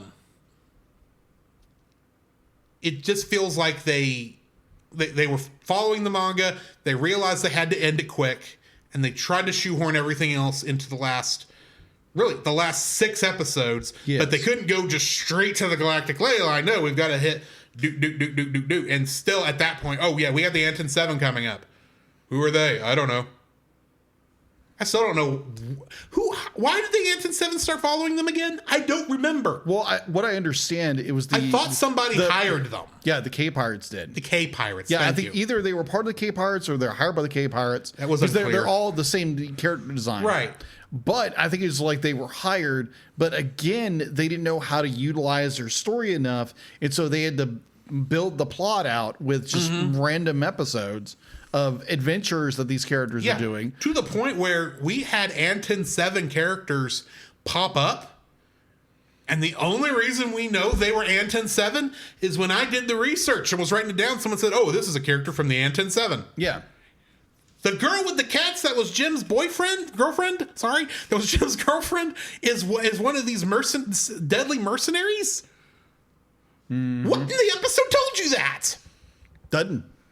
You only know that if you were watching when they introduced the Anton 7 and they were going over each of the silhouettes and you happened to see the one girl with 2 cats. Yeah. How are we supposed to know the cats were intelligent enough in their little space pods to pilot their own little armed ships?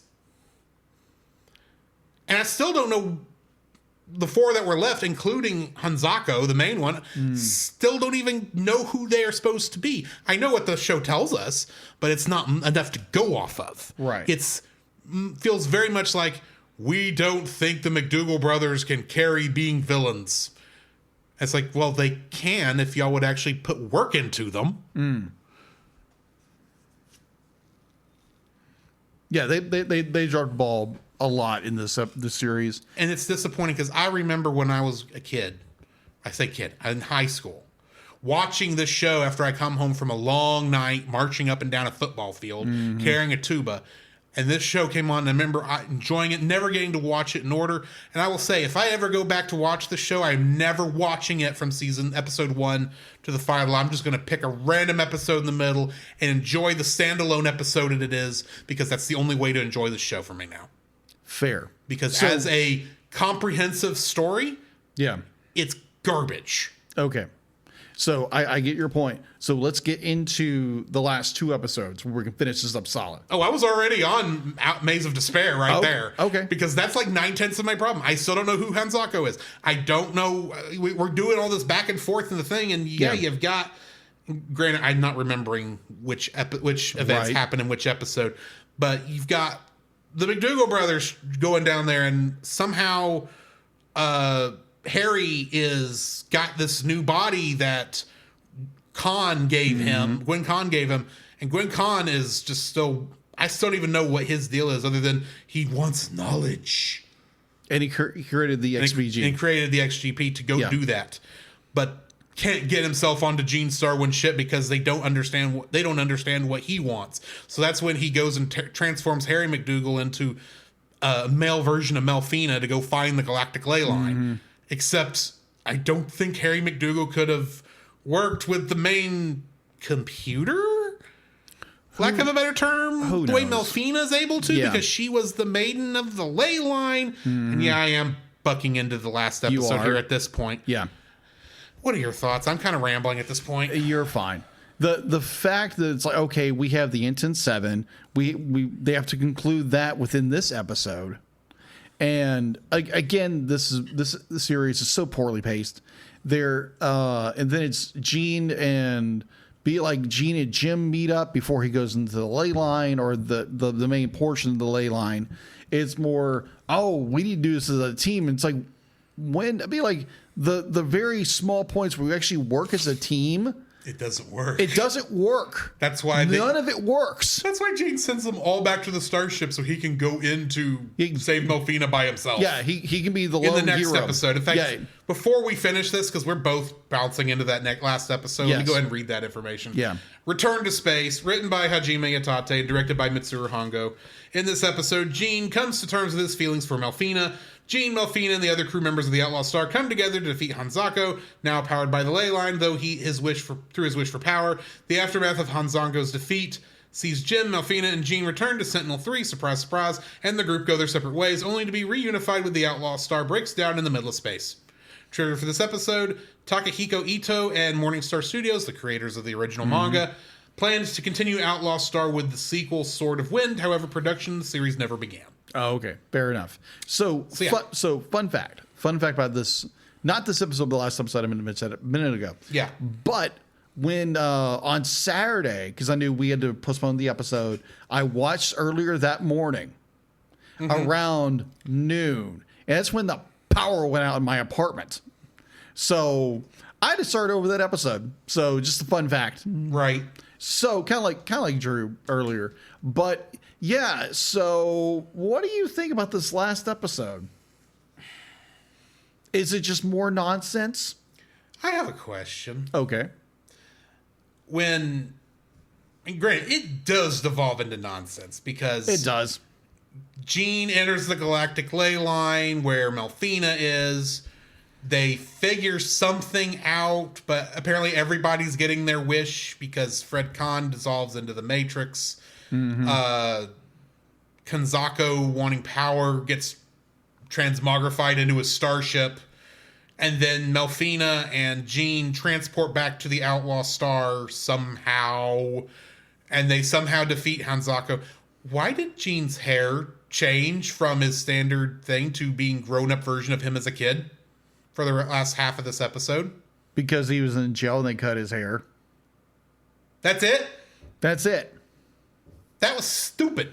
Oh, agreed. It's just because like, I looked at it and went, why did y'all do that? Because he doesn't look right for the last half of this episode. His character design, again, I have a nitpick about this series. They can't stay on model. They change their character designs all the time. Right, and but at least they look like there's still elements in all the character designs that match up. Yeah, there's sometimes the styles change. But I hate that. Gene still has the same hairstyle. He still wears the same types of clothes along with all the other characters wear the same stuff.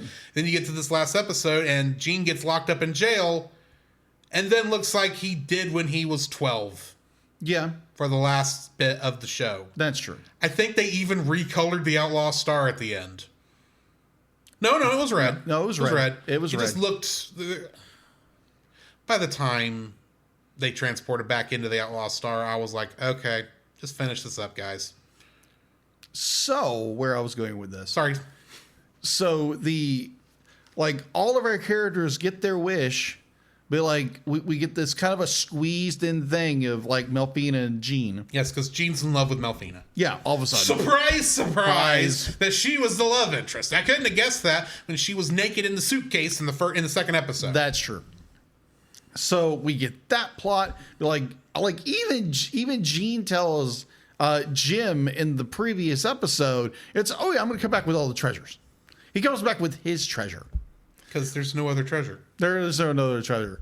But you'd be like, you have where the crazy doctor gets enlightenment, everything, and be like Drew stated, be like he gets absorbed into the Matrix. Or whatever thing is. The McDougals. The McDougals is literally, okay.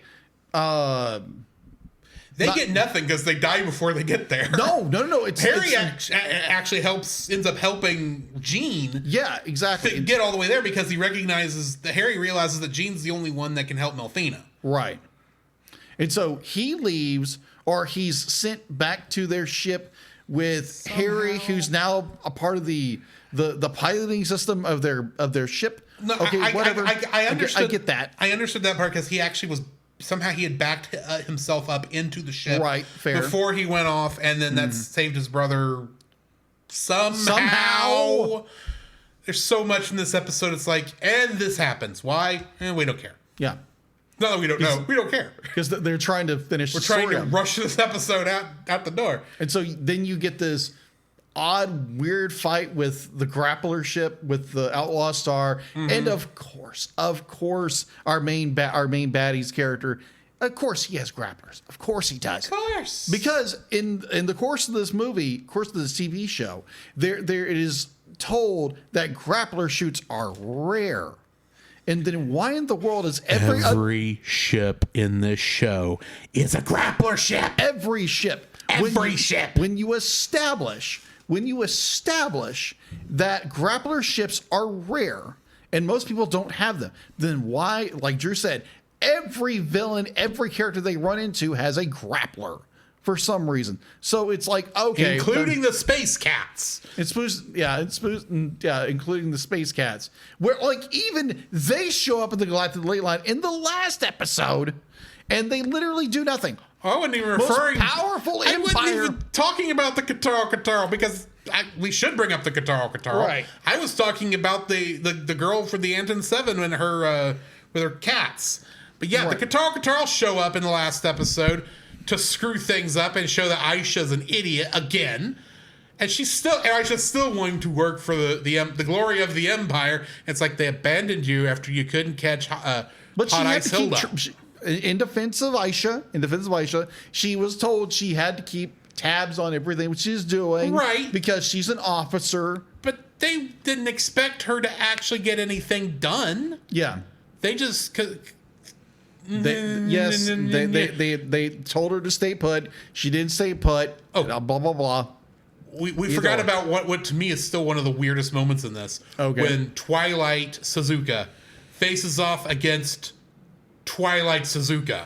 Oh, yeah. But voiced by a man. So that entire plot, that entire little subplot is like, oh yeah. It's like, this could have been a full episode and done well, but yeah, no. True. That was be like, oh yeah, be like, I enjoyed killing your family. I'm like, and you're telling us this is now in the story? Really? Like I said, it really does feel like they had to finish it fast. They did. And so they just finished off all these plots. They finished up the Intent 7. They finished off our main baddie in 1.5 episodes. Mm-hmm. And like everybody gets what they wish. One of the guys, he disappears in the Matrix. And one gets turned into a starship. Yeah, one of them gets turned into a starship. Because he wants power. He wants power. It's like the McDougal's just good at they just take off because it's like, okay, I did this good thing, I'm gonna go leave, that's it. The McDougals in this turn into the worst versions of Team Rocket. You're not kidding. Because every time they come up, annoy people, and looks like the McDougal brothers are blasting off again. Yeah. Ding. Minus they're not getting kicked, they're just running. But either or, like we finally be like our main baddie's finally defeated, even though we really don't know who he is really. And then be like, we cut to how many months later our famous Outlaw has been put in jail for not paying his fines. Not paying his fines. He finally just paid his owe, so he's technically not an outlaw anymore. He's never been.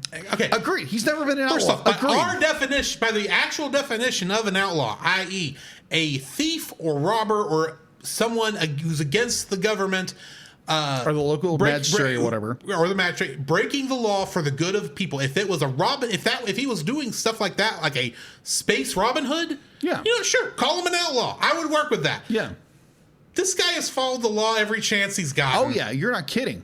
Sure, he does. He doesn't pay his fines, but the law is written so that he can't break it. Yeah. So he's not really an outlaw. He's not an outlaw. Why do you keep?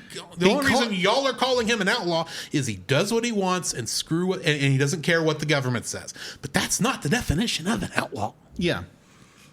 So yeah. I half the time don't care what the government says because I don't like half the people who we vote to run our government.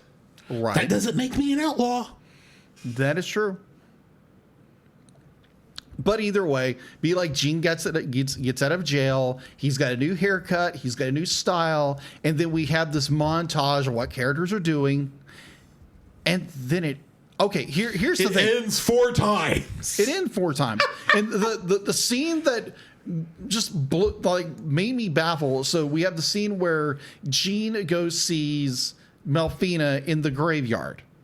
And what Melfina describes as, it's like, this is for all the victims from the galactic ley line and everything. I'm like, what? That makes no sense. A lot of this doesn't make any sense. A lot of it makes no sense. And then you have, it's like, oh, okay, hey, come with me, blah, blah, blah. So now they're in love with each other. And so now they have to everybody goes their separate ways and they they wind up being back on the Outlaw Star. And it's like, ends. And then it keeps going. And it keeps going.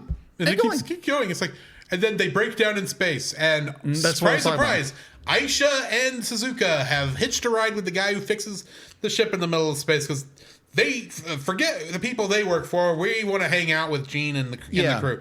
It's like, okay, I can kind of get that. I don't think you earned that scene, but I can understand that from a writing scene. And then there's another screen that pops up with a poem on screen. Oh, yeah. And I'm going, credits! Please. Play the credits! Be done! Again, they could have set up all this. Show me the space fantasy women and end! Which never made any sense. No, those ending songs never made any sense. Or the imagery or nothing. It never made any sense. Like, what does this have to do with Outlaw Star? I don't care, but they're pretty. Okay, so here's the thing. I've always had the aesthetic, like artistic style, they would change throughout the entire, from episode to episode. The character designs would change. So here's my problem with it, is the fact that as an artist, if I did a comic book series, a webcomic, whatever, characters have to stay on model. Because I know, if I change... It's called sequential art for a reason. Art. Yeah, so if I all of a sudden change character design or change their aesthetic or whatever, I guarantee I would get backlash. Why did you change this? I understand. If you're a couple of years in and you your art style has changed or whatever, but this is over the course of 24 episodes, and the art style itself changes at least 5 to 6 times, and it drove me nuts. And a lot of times it was budgetary. You could tell it was budgetary. Oh yeah, it was definitely budgetary. None of it was an artistic choice. It was like, we don't have time to draw this the way we were drawing it in episode 1. I wonder why. It's like, maybe if you rewrote this thing so you could actually pace it right in 24 episodes. Exactly. You could do it right. Exactly. I mean, that would still even include, in my way of thinking, the Hot Springs episode, because that actually had lore and plot in it. That made sense because it explained where the caster guns came from and why he had these sick weapons at the end, sick shots he could do at the end that, cost him energy, but it was like, look at how easily it's taking these guys out. Those were cool. That was bringing my inner 12-year-old back and enjoying it. And the only reason we could get that was because he picked those things up on the Hot Springs planet. Yes. But there's so many other episodes in this that don't do anything. And it's like, this would only work if you had 5 more episodes to finish it properly and to make me care. But you should not have placed it that long in the first place. This should have been a tight 24 episodes for the story you're telling. Yes. Or you make it freaking long and you make it more an anthology show that happens to have plot that comes up every now and then. Yeah. Do one or the other. You're in the middle and it doesn't work. Yeah, that's true. So again, our conclusion of Dragon Ball Z, of Outlaw Star. Like, it started strong and it ended very weakly. It is, I would still say, by far the most disappointing I property agree. we have reviewed so far, not just in TAS, I think overall, because almost really. Well, here's the thing. Worse than Leo the Lion. No. Let me explain. Okay. Let me explain.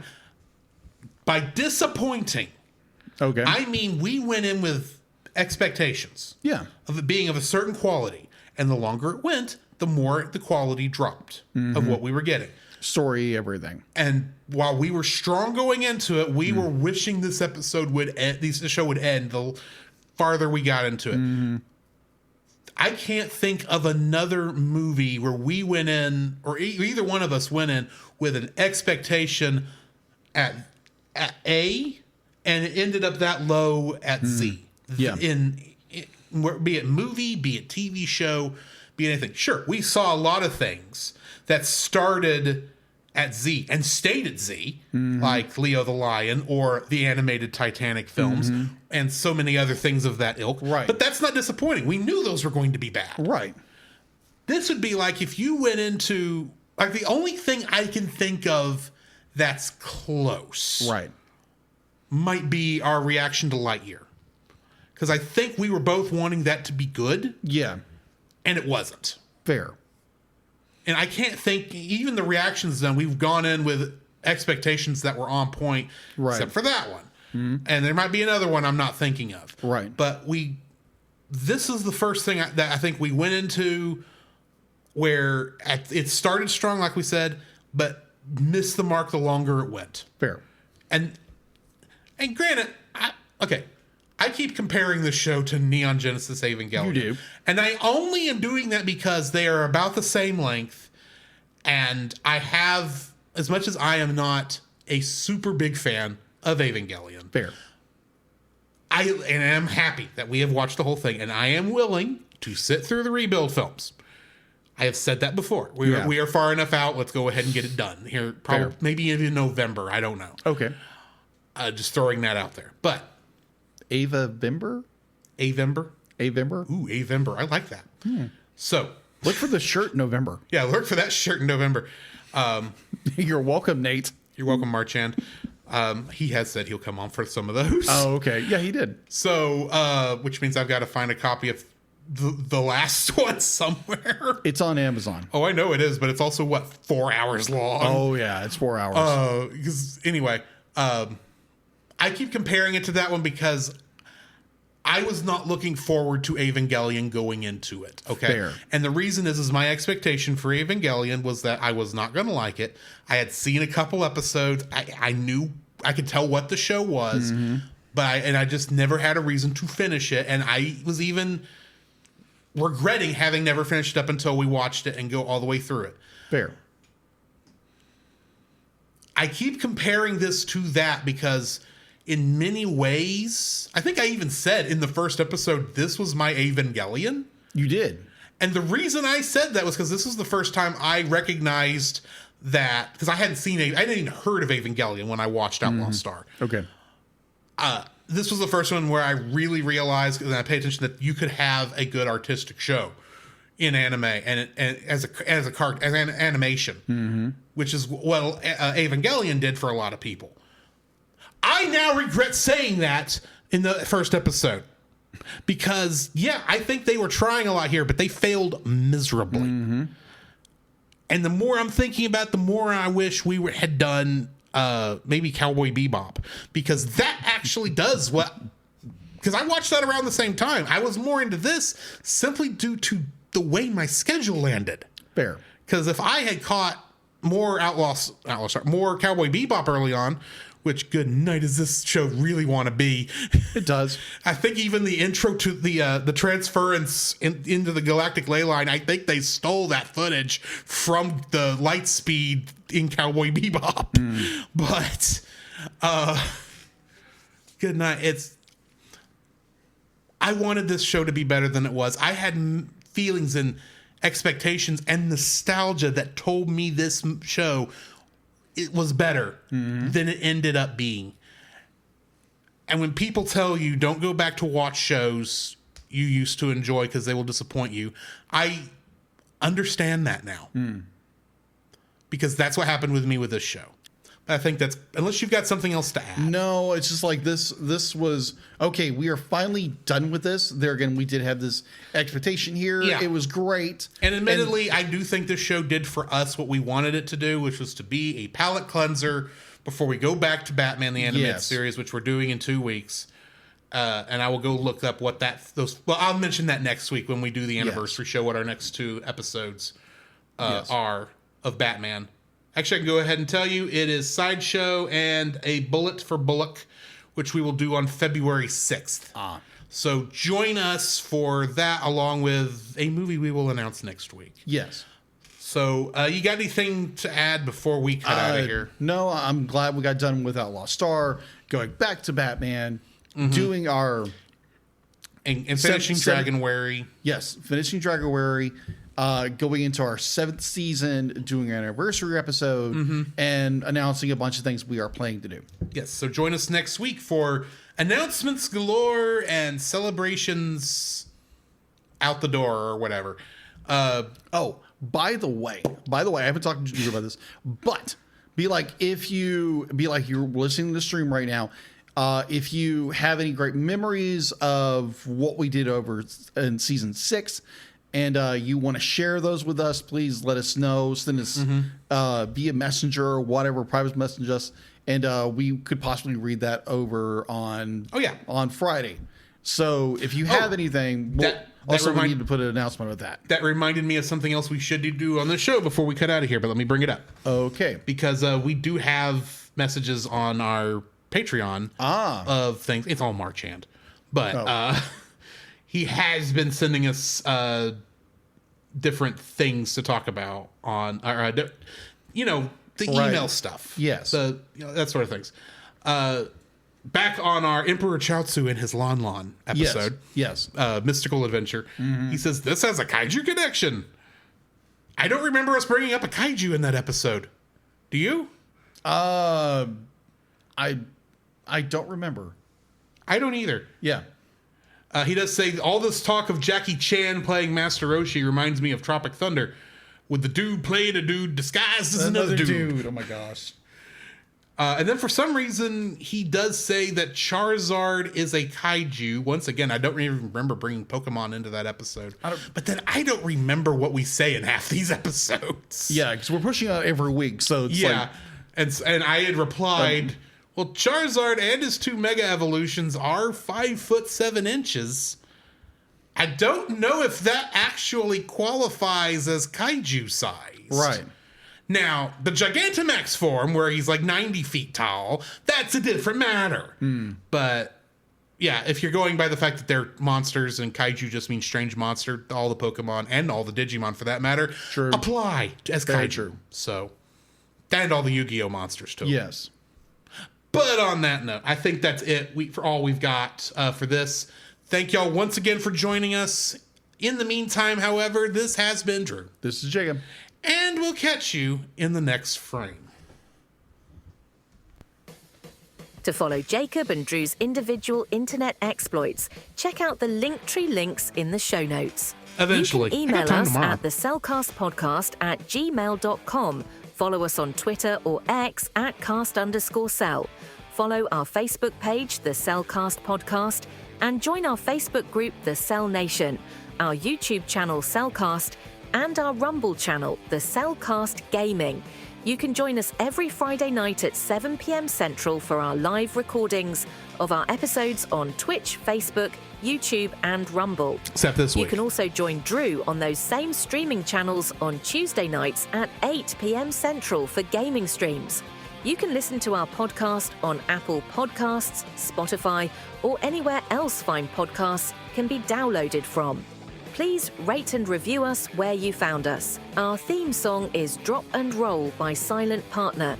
Our bad movie theme is It's Party Time by Gregory Snegoff, with additional audio from the film Titanic: The Legend Goes On. And remember, that's Cell with a single L.